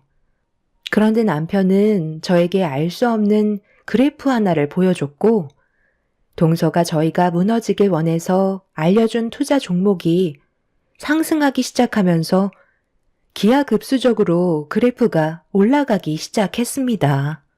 그렇게 저희는 투자한 금액에서 2배를 벌어들일 수 있었고, 그걸 알게 된 동서는 상당히 충격을 받았는지 다음번에 얼굴을 보게 됐을 때 전과 다른 모습으로 접근하기 시작했어요. 제가 뭐라고 그랬어요? 분명 꽤 많은 돈을 벌어들일 수 있을 거라 얘기했죠? 좋은 정보 알려드려서 얻게 된 수익이니 저한테도 어느 정도 떨어지는 게 있어야 하는 거 아니에요? 저번에 제가 그랬잖아요. 돈 좀 벌게 되면 그에 따른 보상금 주신다면서요? 갑자기 큰 돈이 들어오니까 주기 싫으신가 봐요. 이래서 사람은 돈 맛을 보면 편한다니까요. 재수 씨, 말이 좀 심한 것 같은데? 원래 우리한테 의도적으로 접근한 목적이 뭐였어요? 우리 집안이 무너지는 걸 보고 싶어서 그렇게 말한 거 아닌가? 자신의 잘못은 조금도 생각하지 않고 어떻게 얼굴색 하나 안 변하고 돈을 달라는 거야?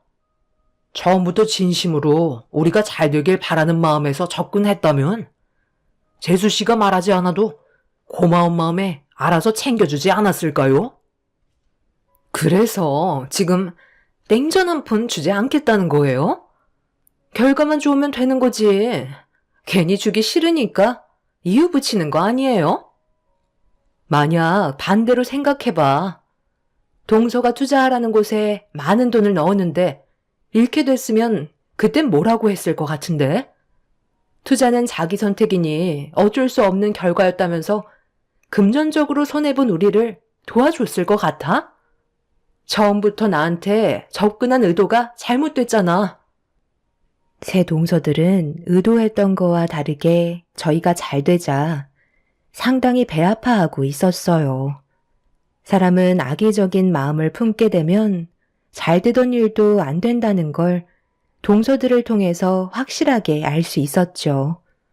제 동서들과 저는 시모 앞에서는 표현을 하지 않지만 서로 안 좋은 감정의 골은 점점 깊어져만 갔고 시댁에서 모이는 횟수도 줄어들기 시작했습니다.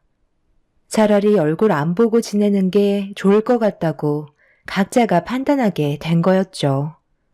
그래서 자연스럽게 시댁에 찾아뵙는 건 따로 가게 되었고 웬만해선 최대한 마주치지 않게 서로가 등을 돌렸습니다.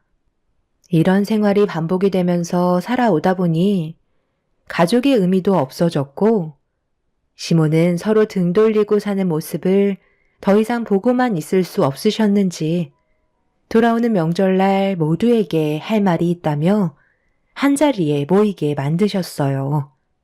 세월이 흐른 만큼 시부모님의 건강에도 문제가 찾아왔던 거였죠. 시모는 저희를 보며 한마디 하셨습니다. 내가 앞으로 너희들과 얼굴 보면서 살아갈 날이 얼마나 되겠니? 그런데 언제까지 서로 얼굴 붉히면서 살아갈 거야? 이제 그만할 때도 되지 않았니? 큰며느리가 시집 온 지 벌써 10년이나 됐고 많은 변화가 있었는데 정작 너희들의 관계는 어떻게 된 게 날이 가면 갈수록 점점 더 나빠지기만 하는 거니? 한 번뿐인 인생 이렇게 살아봤자 너희들한테 득되는 건 하나도 없는데 굳이 서로 안 좋은 감정을 계속해서 가질 필요가 있겠니? 너희들이 오기 전에 큰며느리는 하루 일찍 와서 혼자서 음식까지 전부 다 해놨다. 다른 집안 같으면 난리가 날 일이라고. 큰며느리가 착해서 너희들한테 아무 말도 안 하는 거지. 솔직히 음식하는 게 보통 일이니? 우리 식구가 적은 것도 아니고 명절 음식이 한두 가지도 아닌데 묵묵히 혼자서 다 해놓았으면 미안해서라도 한마디씩 하겠다. 먹는 것만 돼지처럼 먹지 말고 좋은 말 한마디씩 해주면 얼마나 좋아? 아, 그래요? 형님, 정말 고생 많으셨어요. 저희는 워낙 인사드릴 곳이 많다 보니 시간이 좀 늦었던 것 뿐이에요. 솔직히 이번 명절에도 별로 오고 싶지 않았는데 어머님이 하도 보채시는 바람에 어쩔 수 없이 온 것뿐이라고요. 형님이야 어차피 명절 때 갈 친정도 없잖아요. 갈 곳도 없으니까 하루 전날 와서 음식하는 건 당연한 거죠. 고생하셨으니까 용돈 좀 챙겨드려야 되겠네. 10,000원씩 걷어서 주면 되죠? 혼자 착한 척은 다 하시고 어머님 마음까지 얻으셔서 정말 좋으시겠어요. 둘째 동서는 아래 동서들에게 10,000원씩을 걷더니 저에게 30,000원을 건네 주었어요. 너무 어이가 없어서 얼굴이 붉어졌고 둘째 동서의 행동에 저 또한 화가 많이 차올랐습니다. 하지만 시모가 저를 바라보면서 참으라고 하는 것처럼 눈빛을 보내시길래 화를 억누르며 제 앞에 놓여있는 30,000원을 바라보고 있었습니다. 자존심이 너무 상해서 표정 관리가 되지 않았었어요. 이런 모습을 지켜보고 있던 남편이 한마디 하려는 순간 제가 남편의 손을 잡았습니다. 시모가 참으라고 했으니까 참는 게 좋을 것 같아 보였죠. 시모는 더 이상 아무 말 하지 않으시고 새 동서들을 묵묵히 바라보고 계셨습니다. 막내 동서는 시모의 감정 상태가 어떤지 전혀 파악하지 못한 채 화를 더 돋구기 시작했어요. 큰형님이 음식을 하셔서 그런지 너무 맛이 별로였어요. 제가 발로 만들어도 그것보다는 잘 만들걸요? 솔직히 제 10,000원 드리는 것도 너무 아까워요. 음식이 음식다워야 그에 따른 가치를 지불하는 거죠. 제가 봤을 때 음식값 1,000원이면 될 것 같은데요. 저는 10,000원도 아깝게 생각하니까 1,000원으로 바꿔드릴게요. 아니다. 그래도 오늘은 명절이니까 5,000원 드리도록 할게요. 형님들도 그렇게 하세요. 솔직히 음식 맛 별로였잖아요? 그냥 배 채우려고 먹은 건데 지금 속도 안 좋아요. 너는 어떤 분위기인지 전혀 살피지를 않는구나. 내가 얼마나 참고 있는지 안 보이니? 여기 모인 사람들 중에 네가 제일 많이 먹은 거 몰라? 그리고 큰 며느리가 하루 꼬박 고생해서 만든 음식값이 30,000원밖에 안 된다는 거니? 너희들 나랑 정말 해보자는 거야? 눈 감아주는 것도 한계라는 게 있는 거다. 다들 큰 며느리한테 그동안 명절 때마다 고생 많았으니까 각자 100,000원씩 토해내도록 해라. 맨날 모이기만 하면 하는 둥 마는 둥 눈치나 살살 보면서 수다나 떨 줄 알지? 정작 하는 건 큰 며느리가 전부 다 했잖아. 이번에도 고생 많았으니까 그동안의 노력을 봐서 100,000원씩 주는 게 좋을 것 같다. 어머, 어머님, 지금 그게 무슨 말씀이세요? 저희도 먹고 살기 팍팍하다고요. 100,000원이 땅 파면 나오는 것도 아니고 그 큰 돈이 지금 저희한테 있을 이유가 없잖아요. 요즘 경기가 안 좋아서 얼마나 먹고 살기 힘든데 너무 억지 피우시는 거 아니에요? 너희들이 그렇게 나온다는 거지? 내가 어떻게 나올 줄 알고 지금 토를 다는 거야? 그래, 알았다. 오늘 이 시간 이후로 나한테 며느리는 첫째 하나뿐이고 너희들은 더 이상 우리 집안의 가족이 아니다. 서로 인연 끊고 각자 인생 가는 게 좋을 것 같구나. 시모는 테이블 위에 올려져 있던 30,000원을 손에 쥐시더니 새 동서들의 면상에 던져버리셨고 자리에서 일어나 방으로 들어가셨어요. 시부 또한 화가 많이 나셨는지 시모의 뒤를 따라 들어가셨습니다. 남편은 시동생들에게 한심하다면서 혀를 차며 밖으로 나가 버렸네요. 새 동서내외는 굳어진 얼굴로 저를 노려보고 있길래 그런 얼굴 보고 싶지 않아서 자리에서 일어나 주방으로 들어가 제 할 일을 시작했어요. 새 동서들은 시동생들에게 시댁에 더 이상 오지 말자며 서로 수군거리더니 서둘러 짐을 챙기고 있었습니다. 그렇게 인사도 없이 집 밖으로 나가버린 동선의 애들과 저 또한 2번 다시 얼굴 안 보며 살고 싶었는데 밖으로 나갔던 동선의 애들이 갑자기 우르르 몰려 들어오더니 시모의 방문을 강하게 두드리기 시작했네요. 둘째 동선은 다급한 목소리로 시부모님을 애타게 부르고 있었어요. 그리고 잠시 뒤 말도 안 되는 엄청난 일들이 눈앞에 펼쳐졌고 저는 입을 다물지 못했습니다. 어머님, 문 열어주세요. 창고에 있던 저희들 돈 전부 다 어디 갔어요? 그동안 저희가 따로 현금으로 모아두었던 돈들이잖아요. 그거 어디에 두셨냐고요? 앞으로 2번 다시 찾아오지 않을 테니까 저희가 이용하던 창고에 넣어둔 돈들 전부 다 돌려주세요. 어머님이 가져가신 거 제가 다 알고 있거든요. 그래서 형님한테 100만 원씩 주라고 하신 거잖아요. 글쎄다, 나는 모르는 일인데 너희들이 이용하는 창고였고 자물쇠로 단단하게 걸어놔서 내가 그 안에 뭐가 있는지 그걸 어떻게 아니? 거기 안에 돈이 있었던 거야? 땅에 묻어두기라도 했었나 봐. 어찌됐든 나는 모르는 일이니 너희들이 알아서 해라. 엄마, 정말 이럴 거예요? 우리가 세금 안 내려고 창고에다 얼마나 많은 돈을 숨겨놨는지 아시잖아요. 저희가 창고 이용하는 목적으로 매달 돈도 드렸는데 어떻게 그러실 수 있으세요?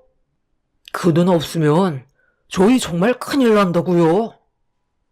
어머님, 혼자 그 많은 돈들 옮기시지는 않았잖아요.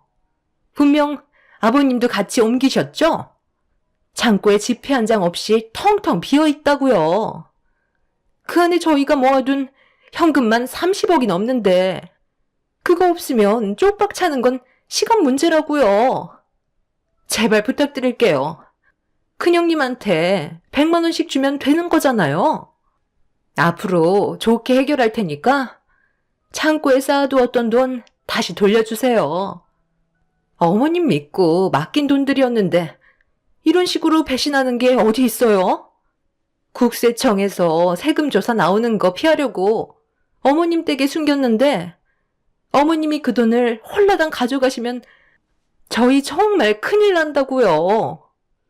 모든 계획에 차질이 생기면 어머님이 책임지실 거예요?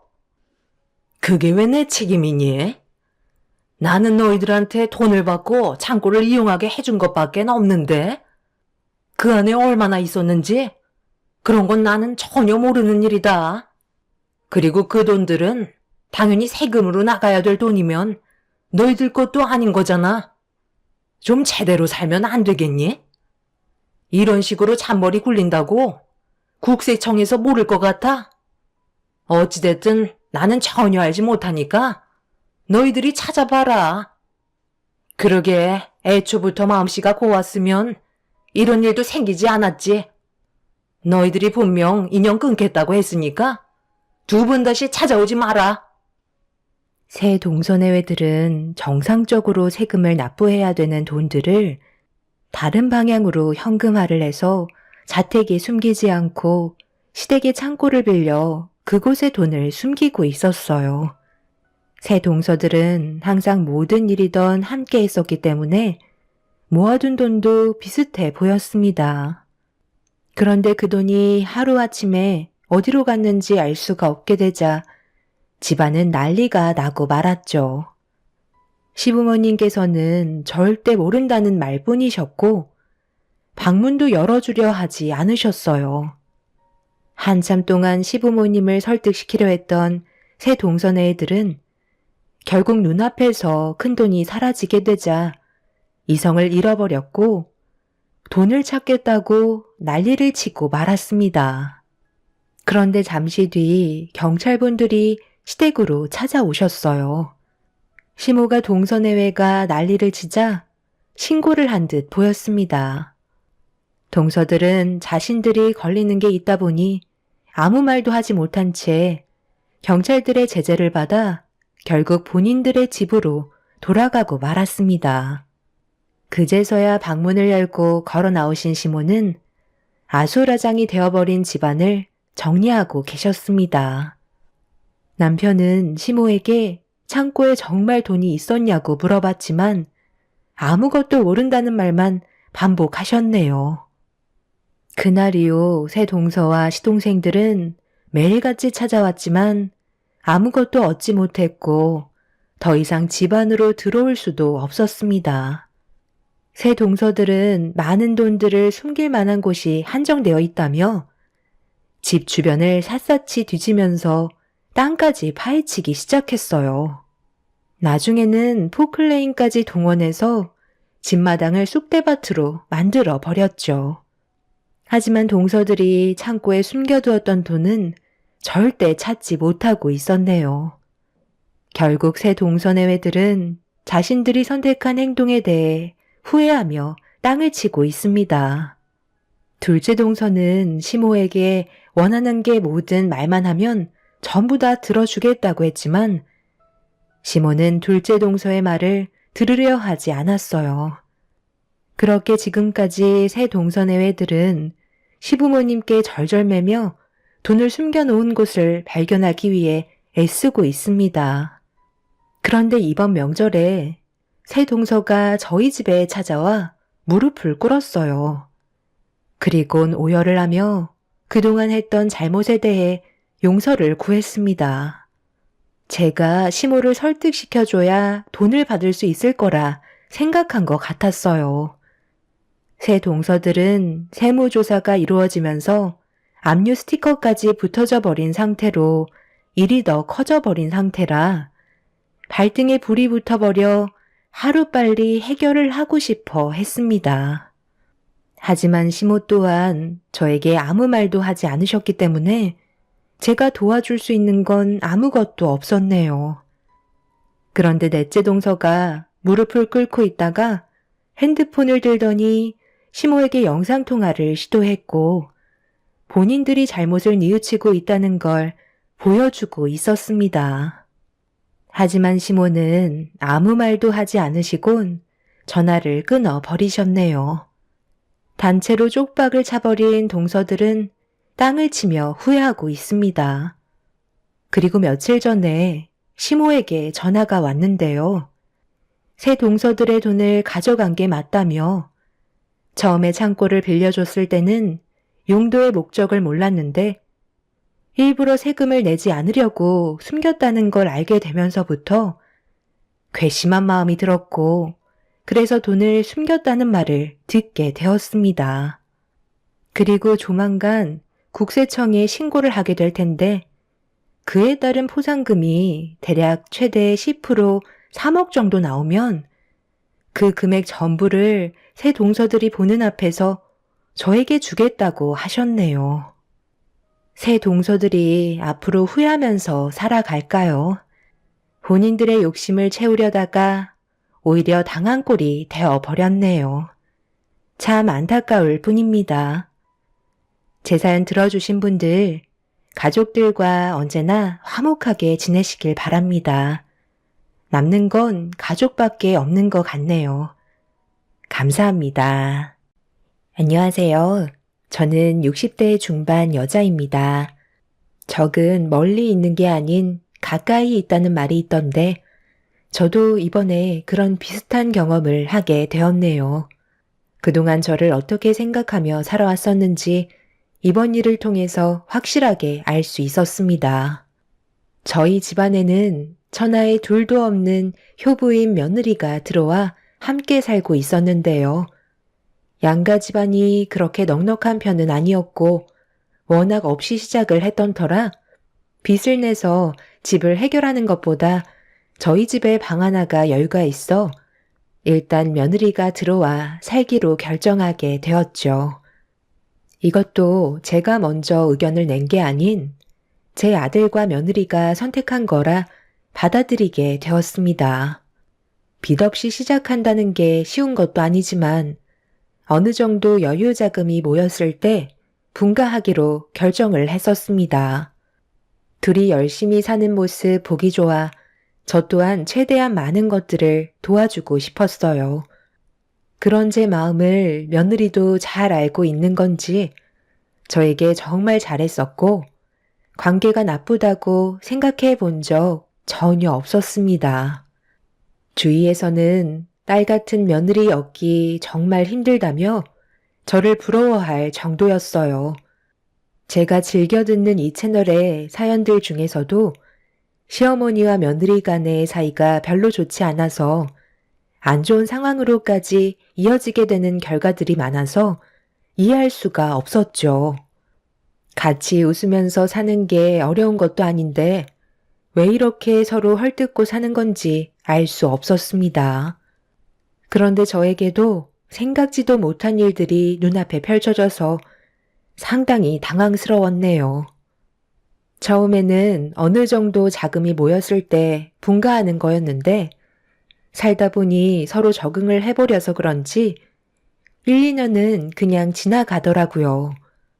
그러다 눈 한 번 깜빡거린 것 같은데 5년이 훌쩍 지나가 버렸었죠.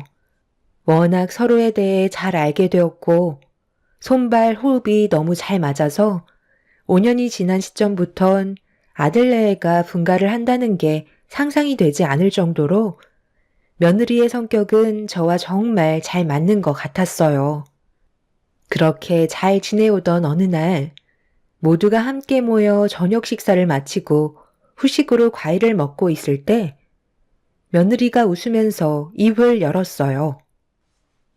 어머님, 저희 5년 동안 일이랑 돈 악착같이 모아서 여유자금이 꽤 생겼거든요.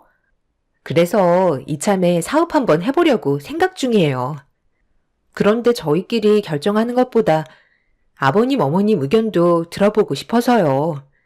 원래 계획대로라면 여유자금 생겼을 때 분가하기로 했었지만 솔직히 그럴 필요성을 잘 못 느끼겠어요.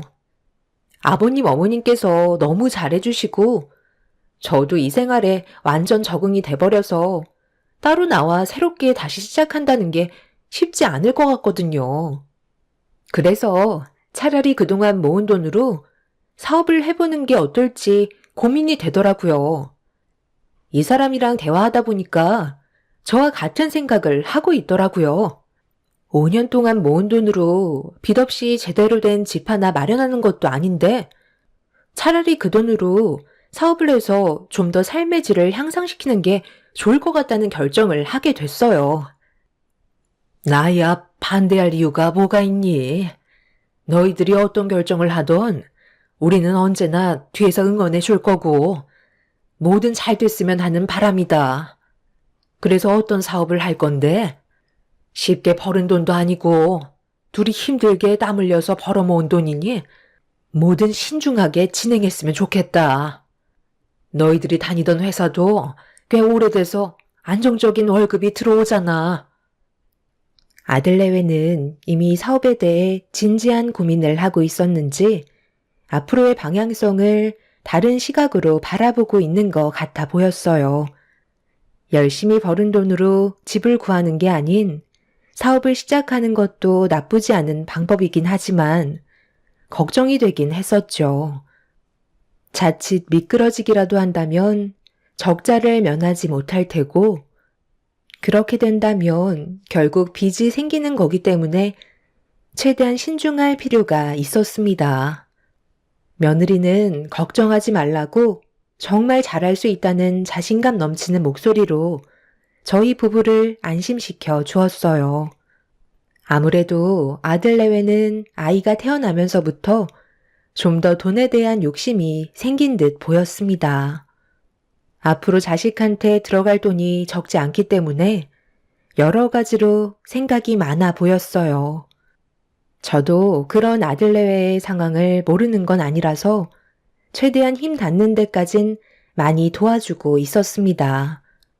적은 나이도 아닌데 아이를 돌보는 건 정말 쉽지 않았어요. 그래도 제가 힘들게 아이를 돌봐준 만큼 며느리 또한 다른 쪽으로 저를 도와줬었죠. 집안일 같은 경우 대부분 며느리가 담당을 하면서 서로의 필요를 충족시켜 주었습니다. 며느리가 제 아들에게 잘하고 시부모를 공경하니 그 모습을 쭉 지켜봐왔던 저는 아들 내외의 사업에 도움을 줄 수 있는 게 무엇이 있을지 고민을 하고 있었는데 며느리가 저와 따로 대화를 했으면 좋겠다고 제 손을 잡고 작은 방으로 데리고 들어갔네요. 어머님, 저희가 지금 음식점을 오픈하려고 준비 중이잖아요. 그런데 생각보다 자금이 많이 들더라고요. 제가 생각했던 예산보다 더 초과될 것 같아서요. 어머님 혹시 여유 자금 좀 있으세요? 만약 가능하시면 최대한 빨리 부탁드릴게요. 사람이 눈이라는 게 준비하다 보니까 이왕 하는 거 괜찮은 걸로 시작하고 싶더라고요. 어머님이 도와주시면 저희 사업 정말 대박 날 것 같아요. 제가 앞으로 더 잘할게요. 저도 이런 부탁드리는 거 고민 많이 하고 말씀드리는 거예요. 그래, 무슨 말인지 알았다. 내가 일단 너희 시아버지한테 한번 물어볼게. 나도 돈이 얼마나 있는지 정확하게 확인을 해봐야 알 것 같아서. 시간 좀 줄 수 있니? 며느리는 사업을 준비하는데 생각보다 자금력이 부족한 듯 보였어요. 이왕 처음 시작하는 거 제대로 해보고 싶어 하는 것 같았습니다. 처음에는 며느리도 자기 능력에 맞게 시작을 하고 싶었는데 살짝 눈 돌리면 좀 더 괜찮은 상가 매물과 거기에 어울리는 인테리어 장비들이 며느리의 눈을 더 키우는 듯 보였네요. 며느리의 고민은 제 아들에게도 영향을 주고 있었고 저도 최대한 도와주고 싶은 마음이 있었죠. 그래서 이 문제에 대해 남편과 함께 진지한 대화를 이어나갔어요. 무슨 말인지는 아는데 괜찮을까? 내가 왜 이런 말을 하냐면 너무 크게 판만 벌리는 것 같아서 좀 걱정이긴 하네. 처음에는 최대한 빚 없이 적당한 공간에서 시작하려 했는데 지금은 본인들 능력 이상을 초과해서 준비를 하고 있으니 그게 오히려 독이 될까봐 하는 소리야. 많이 투자해서 좋은 상가에 입점하면 당연히 손님들도 많이 오겠지. 그런데 우리는 아직 며느리와 아들이 계획하고 있는 걸 말로만 들었지 실질적으로 안심이 될 정도로 우리가 확인한 건 아니잖아. 당신도 내 말이 무슨 뜻인지 알지? 지금 상황은 능력 받기라는 말이야. 일단 시도해보고 점점 확장해 나가는 게 좋을 것 같은데. 아버님, 어머님, 들어가도 될까요? 제가 과일 좀 깎았는데요. 이것 좀 드셔보세요. 그런데 무슨 대화를 하셨길래 방 안의 공기가 너무 무거워요. 너희들 사업에 대해 진지하게 대화를 하고 있었다. 생각했던 것보다 자금이 많이 부족하다는 말을 들으니 걱정이 안 되는 건 아니지. 그래서 도와달라고 말씀드린 거예요. 저희가 빌려주신 돈을 다시 안 돌려드리겠어요? 당연히 벌어들이는 대로 빌려드린 돈부터 갚아야죠. 너무 걱정하지 마세요.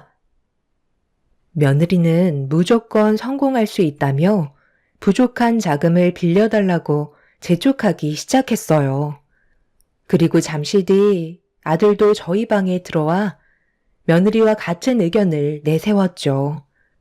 하지만 남편은 아들 내외 부탁을 끝내 보류했고 좀 더 신중히 생각해보자며 무리하게 돈을 끌어서 사업을 시작하는 것보다 능력에 맞게끔 준비하는 게 좋을 것 같다는 의견을 내세웠어요. 그 말이 끝남과 동시에 며느리의 표정은 싸늘하게 굳어버렸고 한동안 방 안에는 침묵이 흘렀습니다. 처음 보는 며느리의 표정에 저희 부부는 당황스러웠어요. 원하는 대로 해주지 않아서 그런 건지 자리를 박차고 일어나더니 아무 말도 없이 방으로 돌아가 버렸습니다. 아들도 며느리의 돌발 행동에 난감했는지 저희한테 죄송하다는 말 한마디 하고 급하게 며느리의 뒤를 따라가 방으로 들어갔는데 저희 방에까지 대화 소리가 들리더군요. 아버님이 하시는 말씀 당신도 들었잖아.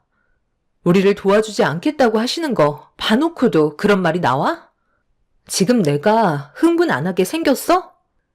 그동안 이 집에 있으면서 얼마나 잘했는지 뻔히 아시면서 어떻게 저런 말을 하실 수가 있는 거야?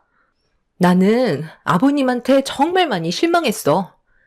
돈 빌려달라니까 표정이 싹 바뀌셔서 단호하게 말씀하시잖아.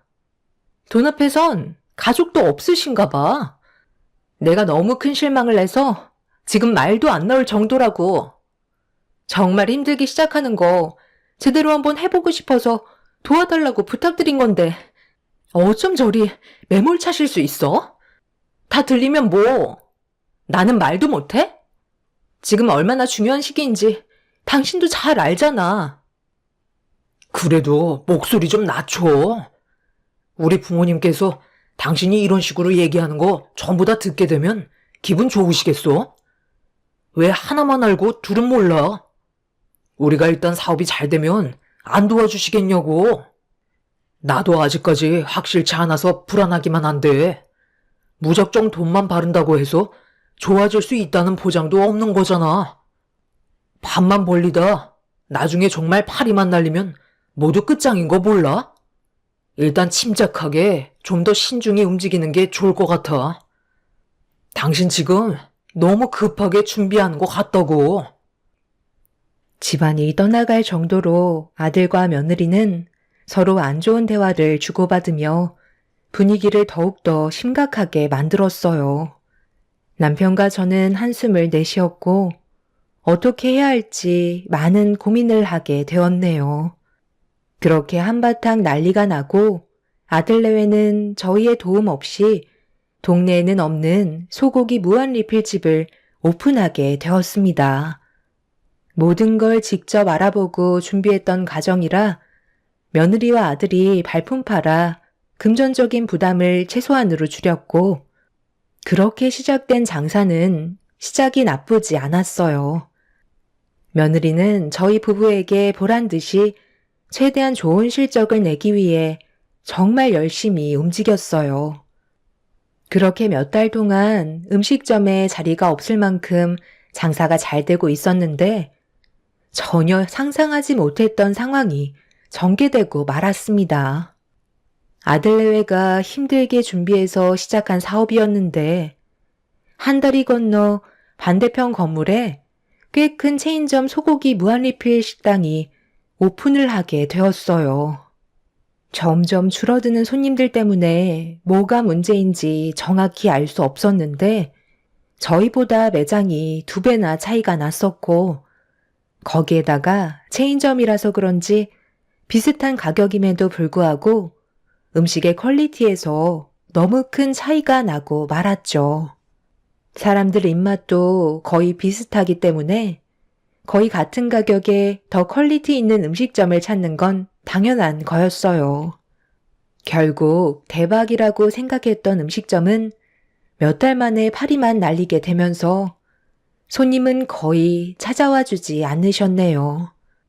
아들내외도 이런 경험을 전혀 해본 적이 없어서 멘탈은 쉽게 무너져 내렸고 끝까지 버티려 했지만 오래 가지 못하고 결국 장사를 접어야 하는 지점까지 이르게 되었죠. 정신적으로 상당히 힘들어하던 아들내외는 앞으로의 갈 길을 아예 잡지 못하고 있었어요. 그 모습을 지켜보고 있던 저희도 어떻게 하면 좋을지 고민에 빠졌고 다른 직종으로 바꿔야 하는 게 좋을 것 같다는 결정을 내리게 되었네요. 계속해서 버텨봤자 지속적인 적자를 감당하지 못할 것 같아 최대한 빨리 정리를 하는 게 더 큰 손해를 막는 길이었어요. 결국 아들내외는 정말 힘들게 준비했던 사업을 폐업하게 되었고 또 다른 준비를 위해 훌훌 털어버리고 바쁘게 움직였습니다. 가만히 있어봤자 바뀌는 건 없다는 걸 잘 알기 때문에 정신적으로 힘들지만 내색할 만큼의 여유가 없었어요. 며느리는 저희 부부에게 긴히 할 말이 있다면서 다시 한번 접근했고 부족한 자금을 충당하기 위해 손을 벌렸습니다. 아버님, 이번에는 저희 좀 도와주세요. 이왕 시작하는 거 제대로 해봐야 하지 않겠어요? 저번에는 저도 전혀 예상하지 못했던 일이라 결국 폐업하긴 했지만 이번만큼은 확실할 것 같아요. 저희도 체인점으로 시작하는 게 좋을 것 같다는 결정을 내렸거든요. 이번에 적자가 상당해서 대출을 많이 받아야 하는데 경제적으로 도움을 주시면 정말 열심히 할게요. 어느 정도의 가능성을 보셨잖아요. 저희가 이번만큼은 확실한 걸 준비했거든요. 남녀노소 누구나 좋아할 만한 거라 망할 일은 없을 것 같아요. 위기 때 도와주셔야 진정한 가족인 거잖아요. 저는 아버님, 어머님께 이런 부탁하는 거 좋겠어요? 다 잘 먹고 잘 살기 위해 그런 거죠. 무슨 얘기 하는지 잘 알겠다. 그래서 이번엔 무슨 음식 장사를 하려는 건데? 저번처럼 철저하게 준비를 해도 어떤 돌발 상황이 생길지는 아무도 모르는 거야. 이번에는 확실하다니까요. 수익이 보장되는 체인점이라 걱정하실 필요가 없어요. 저번과는 다르게 그래도 사업 미천이 너무 부담스럽지는 않은 것 같아요. 이번만큼은 제발 도와주세요. 그동안 저희가 얼마나 열심히 살아왔는지 누구보다 잘 아시잖아요. 이번엔 어떻게 해서든 성공할 테니까 꼭 부탁드릴게요. 아들내외는 이번만큼은 꼭 성공하고 싶다며 더 이상 물러설 곳은 없다며 최대한 서둘러 금전적으로 도움을 주길 원하고 있었어요. 저번 사업 때 저희 부부가 가진 재산을 보니 8천만 원이 전부더라고요. 남편의 건강이 좋은 건 아니라 지속적으로 병원비도 꾸준하게 들어가야 하고 경제적으로 어려움이 많아서 저희도 쉽게 결정할 수 있는 문제는 아니었지만 부모란 자식이 잘 되는 걸 보고 싶기 때문에 저희의 전 재산이 담긴 통장을 내밀어 보이게 되었네요. 며느리는 급하게 통장의 잔고를 확인하더니 알 수 없는 표정으로 통장의 금액을 한참 동안 바라보고 있었어요. 생각했던 것보다 적다고 생각했는지 약간 뾰루퉁한 표정이었습니다. 그래도 없는 것보단 낫다는 듯한 표정으로 며느리는 서둘러 저를 데리고 은행으로 향하게 되었고 그렇게 며느리의 통장으로 8천만 원이 이체가 이루어졌네요. 저는 며느리와 함께 차를 타고 집으로 돌아오면서 그 돈이 전 재산이라 이번에는 꼭 성공해야 한다면서 좋은 성과를 이뤄주길 간절히 부탁했어요. 며느리는 걱정하지 말라며 이번엔 확실하다고 저를 안심시켜 주었어요.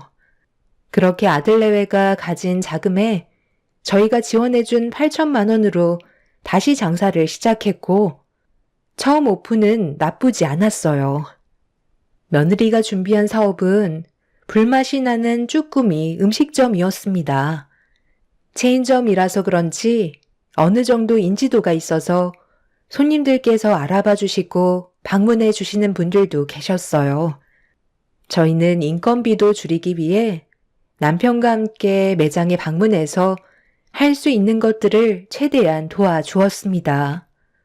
그렇게 몇 달 동안 고생을 하면서 장사가 점점 잘 되다 보니 몸이 좋지 않은 남편은 무리가 왔는지 쉴 수밖에 없었어요. 저도 손주를 돌봐야 하는 몸이라 많은 시간을 식당에 있을 수가 없었죠. 며느리는 손님이 많이 오는 만큼 직원 수를 늘렸고 1년이 지나는 시점에 자리를 잡을 수 있었네요.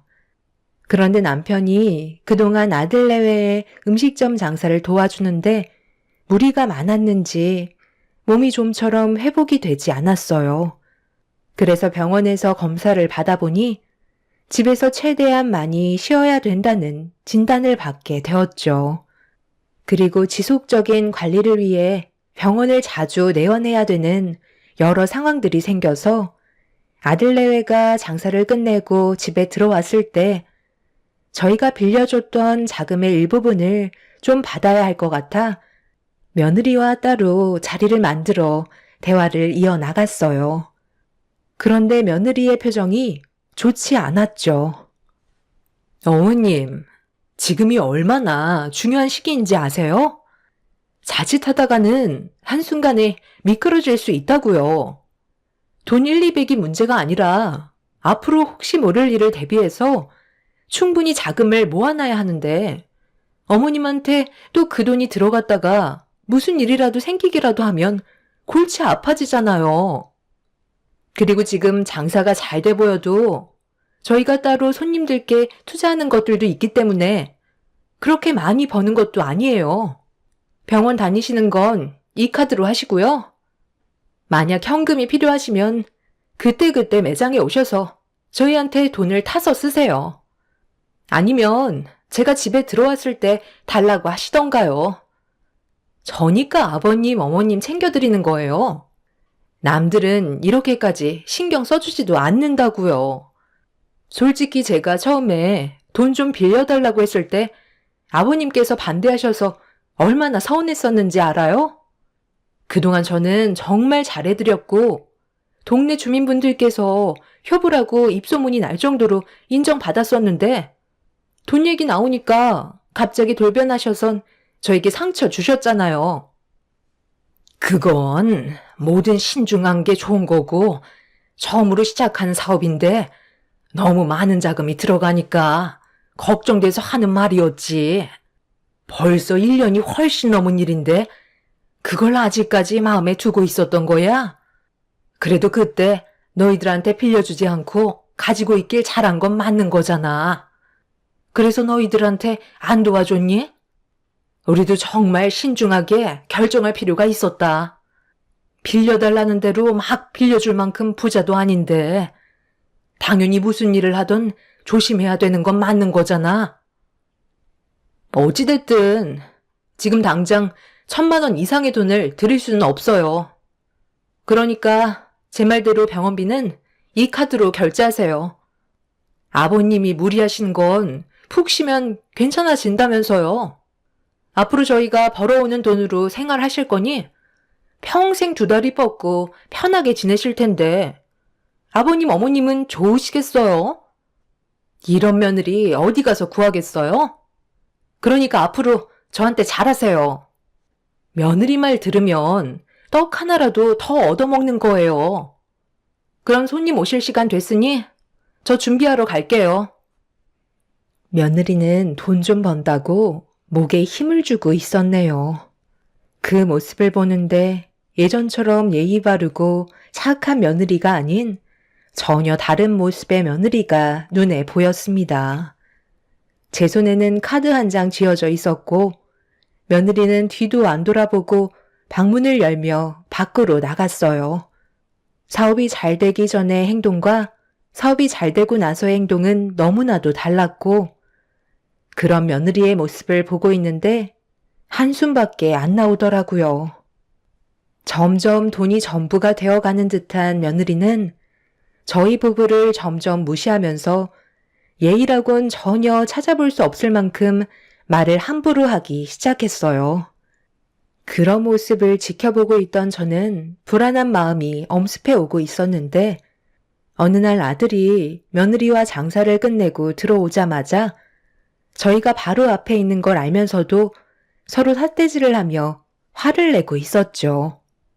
어떤 상황인지 전혀 알지 못한 상태라 무슨 일이 있었냐고 물어보자 며느리는 대꾸도 하지 않고 방으로 들어가 버렸습니다. 아들은 나중에 설명드리겠다며 며느리를 따라 방으로 들어갔어요. 우리 부모님께서 도와주지 않으셨다면 우리가 이렇게까지 좋은 결과를 가져왔을 것 같아? 이제 완전하게 자리를 잡았는데 도대체 뭐가 문제야? 빌려주신 돈을 다시 돌려드리자는 건데 그게 그렇게 잘못됐어? 너 원래 이것밖에 안 되는 사람이었던 거야? 지금 돈 좀 번다고 사람 무시하는 거냐고? 뭘 무시했다고 그래? 내 말 무슨 뜻인지 몰라? 어차피 우리 도와주신 돈은 자식 같으니까 그냥 주신 건데 굳이 그걸 다시 돌려드릴 필요가 없다는 거잖아. 생활비나 필요한데 사용하시라고 카드를 따로 드렸으면 된 거 아니야? 별것도 아닌 일 가지고 이렇게까지 크게 만들어야 되겠어? 능력도 없는 남편 끼고 여태까지 살면서 돈 좀 벌게 만들어주니까 이젠 눈앞에 보이는 게 없는 거지? 돈 없을 때는 말 한마디 제대로 붙이지도 못했으면서 뭘 잘했다고 큰 소리야. 내가 있으니까 이 집안을 이끌어갈 정도의 능력이 된 거라고. 한 번만 더 나한테 큰 소리 치면 그땐 국물도 없을 줄 알아? 알겠어? 나한테 당장 사과해. 당신 정말 웃긴 거 알아? 여태까지 벌은 돈 전부 다 모아뒀다면서. 그런데 그 돈 다 어디 갔어? 당신 처가댁으로 전부 다 보냈잖아. 생활비 빼고 장모님한테 전부 다 드리고 있었다는 거 왜 숨겼냐고? 장사가 잘 되고 눈앞에 돈이 보이니까 우리 집안이 어떻게 할까봐 당신 집안의 돈을 숨겨놓은 거야? 내 돈 내가 알아서 관리하겠다는 건데 당신이 무슨 상관이야? 옆에 끼고 있는 것도 감사하게 생각해야지.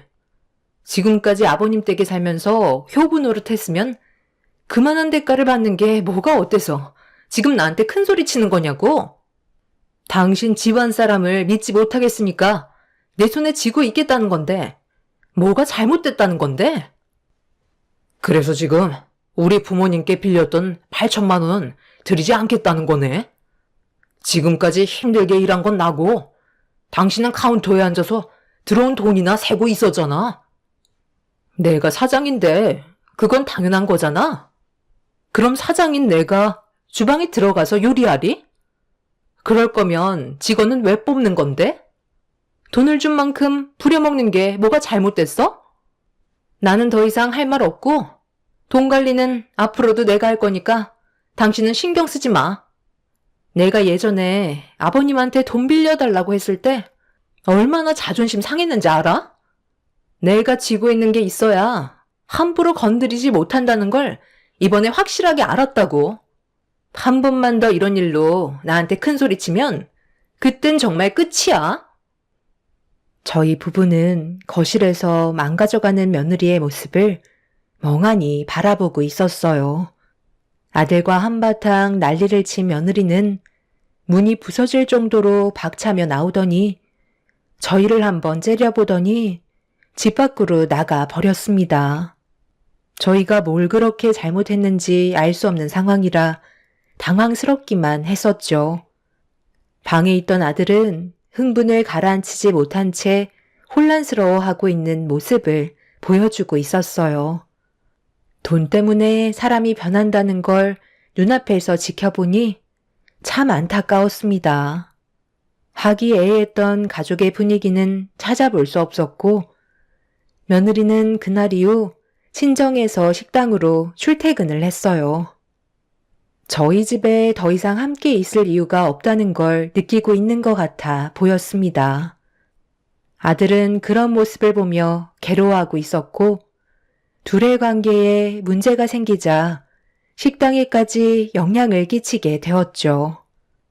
며느리는 돈을 주며 부리는 직원들의 행동들이 마음에 들지 않는다고 손님들이 있는 앞에서 막말을 퍼부으면서 난리를 친 적도 한두 번이 아니었고 상처를 받은 직원들은 한두 명씩 떠나기 시작했어요. 며느리는 직원이야 다시 구하면 되는 거라 상관없다고 얘기했지만 소문이 퍼지기 시작하면서 점점 직원을 구하는 게 어려워지고 있었죠. 그런 모습들을 지켜보던 남편은 아들 내외가 힘들게 식당을 차렸던 걸 옆에서 전부 다 지켜봐왔었기 때문에 몸이 좋지 않은데도 직원이 부족해서 일손을 돕기 위해 식당으로 나갔네요. 손주를 돌보고 있던 저는 따라갈 수가 없었는데 남편이 건강이 안 좋아 걱정이 많았었죠. 불안한 마음에 아들에게 미리 전화를 했고 아들은 걱정하지 말라며 죄송하다는 말을 꺼냈습니다. 다 잘 해결될 거니 너무 스트레스 받지 말라면서 아들을 위로해 주었어요. 그렇게 저는 손주를 돌봐주면서 밀린 집안일을 하고 있는데 갑자기 아들한테 전화가 와서 아무 생각 없이 받는 순간 전혀 생각지도 못한 말을 들어서 손주를 안고 급하게 택시를 탄 뒤 병원으로 달려갔어요. 남편이 저혈당 쇼크인 상태로 문제가 생겼다는 말을 듣게 되었죠. 어떻게 된 상황인지 물어보자 아들은 눈물을 흘리면서 갑자기 저혈당이 온 것 같다며 설명했고 저는 깨어나지 못하는 남편을 보며 며느리는 어디 갔냐고 물어보자 식당에 아직 있을 거라고 말을 듣게 되었네요. 결국 그동안 참아왔던 안 좋은 감정들이 터지게 되면서 더 이상 참을 수 없어 안고 있던 손주를 아들에게 맡긴 뒤 식당으로 향했습니다. 식당에서 한바탕 난리가 나서 그런지 그날은 오후 장사는 하지 않는다는 팻말을 붙여놨더라고요. 식당 불은 꺼져 있었고 문을 열고 들어가니 직원들도 전부 퇴근한 상태였습니다. 그런데 주방에서 며느리가 누군가와 통화를 하고 있더라고요. 귀를 기울여 들어보니 사부인과 전화 통화를 하고 있었네요. 얼굴 보는 것도 꼴 보기 싫다니까. 아버님이 저혈당 쇼크 온 거 나는 알고 있었지. 그런데 예전에 도와주지 않았던 게 갑자기 또 생각나더라고. 그래서 쓰러지든 말든 안 도와줬어. 내가 그동안 이 집에 있으면서 얼마나 잘했는지 엄마도 잘 알고 있지? 벌어들인 돈은 내가 그간 고생했던 보상이야. 아버님은 지금 병원에 실려갔지. 큰일이야 있겠어? 별일 없을 것 같은데? 사람이 그렇게 쉽게 세상 떠나진 않잖아. 함께 살아봐서 아는데 정말 지긋지긋해. 어떻게 하면 두 분을 내쫓을까 생각 중이야. 그래서 몸에 문제가 생기면 누군가의 도움이 필요할 거 아니야. 그럼 자연스럽게 요양병원 직행이지.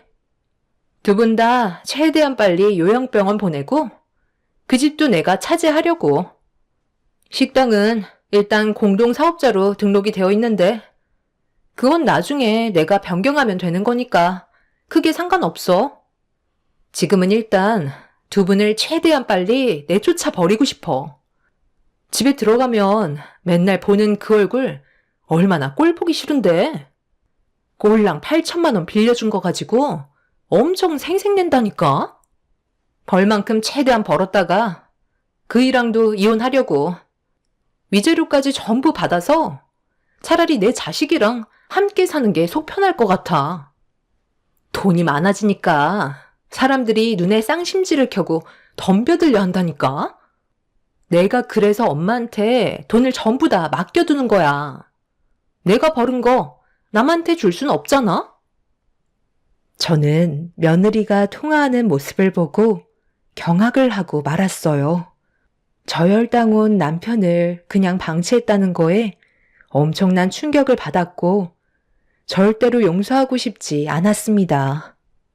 주방에서 통화를 하고 있는 며느리에게 달려가 쭈꾸미가 가득 담겨있는 그릇을 머리 위로 부어버린 뒤 머리채를 잡고 사정없이 흔들어 버렸어요. 무방비 상태로 당한 며느리는 당황했는지 저를 강하게 밀친 뒤 화를 내기 시작했고 저는 아랑곳하지 않고 또다시 달려들어 난리를 치고 말았습니다. 식당에 있는 모든 물건들을 전부 다 집어던지면서 당장 이 식당 정리하고 두 번 다시 내 앞에 나타나지 말라며 화를 내자 며느리는 눈 하나 깜빡거리지 않더라고요. 그 모습을 보고 저는 그 자리에서 경찰에 신고를 한 뒤에 좀 전에 상황이 찍혀있던 CCTV를 확인해 봤습니다. 그 안에는 브레이크 타임 시간에 남편은 식탁 테이블을 닦다가 쓰러졌고 직원들은 휴게실에서 쉬고 있는 상황인 것 같아 보였어요. 그 사이 카운터에 앉아있던 며느리가 자리에서 일어나 쓰러진 남편이 있는 곳으로 천천히 걸어오더니 쓰러진 모습을 지켜만 보고 있었고 아무런 조치도 해주지 않았습니다. 카운터에 쌓여있는 사탕 하나 입에 넣어주면 끝나는 문제를 며느리는 해주지 않았네요. 남편은 도와달라며 손을 떨면서 며느리의 발목을 붙잡았는데 며느리는 애원하는 남편의 손길을 강하게 뿌리쳤고 결국 저혈당 쇼크로 쓰러지고 말았습니다. 그리고 그 사이 잠깐 외출을 한 아들이 들어오자 며느리는 연기를 하는 척 아들에게 설명을 했고 아들이 119에 요청을 해서 병원으로 옮겨지게 되었던 거네요. 이런 상황이 전부 다 찍혀 있었다는 걸 잊고 있던 며느리의 얼굴은 사색이 되었고 CCTV에 담겨있던 내용을 전부 지우려고 달려들길래 며느리를 막아서며 몸싸움은 더욱더 격하게 벌어지고 말았어요. 그리고 그 사이 경찰분들이 식당에 도착하면서 상황은 종결이 되었고 난리를 치는 며느리를 진정시키기 위해 경찰들이 며느리를 밖으로 내보냈네요. 저는 헝클어진 머리와 옷들을 재정비한 뒤에 네 발로 식당을 걸어 나오면서 방금 한 행동들에 대해 절대 용서하지 않을 거라며 법적인 처벌을 면하지 못할 거라고 식당의 문을 굳게 닫아 버렸습니다. 며느리는 그제서야 자신의 행동에 위기가 찾아왔다는 걸 알았는지 울며불며 날뛰면서 힘들게 성공한 인생 무너뜨리고 싶지 않다면서 용서해달라고 반대로 제 발목을 잡았네요. 저는 며느리의 손을 뿌리치면서 천하에 둘도 없던 효부인 며느리를 제 손으로 처벌하게 되었습니다. 저희 가족은 며느리와 더 이상 함께 살아갈 수 없었고 아들은 믿었던 배우자의 배신에 너무 큰 상처와 정신적인 충격으로 인해 이혼 소송을 준비하게 되었어요. 남편은 다행히 정상적인 몸으로 돌아왔지만 며느리 행동에 너무 큰 충격을 받았는지 자신을 세상 떠나게 만들 작정이었다고 절대로 용서하고 싶어 하지 않았어요. 하지만 재판에선 피해를 받은 저희의 손을 들어주지 않았습니다. 며느리가 갑작스러운 상황에 두려움이 생겨 자기도 모르는 행동을 하게 된 거라는 주장에 어느 정도 인정을 받게 되면서 법적으로의 처벌은 이루어지지 않았고 결국 식당을 처분하고 저희가 빌려준 8천만 원과 그동안 벌어들인 수익에 대해 배분을 하면서 며느리와의 관계가 끝나고 말았네요. 아들은 원래 다니던 회사에 다시 출근을 하게 되었고 자기 자식을 키우지 않고 새로운 삶을 시작하겠다는 며느리의 말에 손주는 저희가 키우기로 결정하게 되었어요. 며느리는 다시 사업을 하면 잘 될 수 있다는 자신감이 있었는지 차후에 사돈 집안의 돈들까지 전부 다 긁어모아 사업을 시작했지만 결국 오래가지 못한 채 폐업을 하게 되었다는 소식을 접할 수 있었습니다. 그리고 제 아들의 회사로 찾아가 꽤 많은 빚이 생겨서 도움을 요청했었다는 말을 듣게 되었네요. 사업은 아무나 하는 게 아니라는 걸 이번에 정말 뼈저리게 느꼈고 사람의 욕심은 한도 끝도 없다는 것 또한 배울 수 있었습니다. 그 집안 사람들은 평생 가난에 찌들어 살 수밖에 없는 마인드를 가지고 있는 사람들이네요. 사업을 하기 전에는 효부였던 며느리가 돈맛을 보니 전혀 다른 사람으로 변해버려 참으로 안타깝습니다. 앞으로 저희 가족에겐 평화만 있었으면 좋겠어요. 두 번 다시 기억하고 싶지 않았던 순간들이었네요.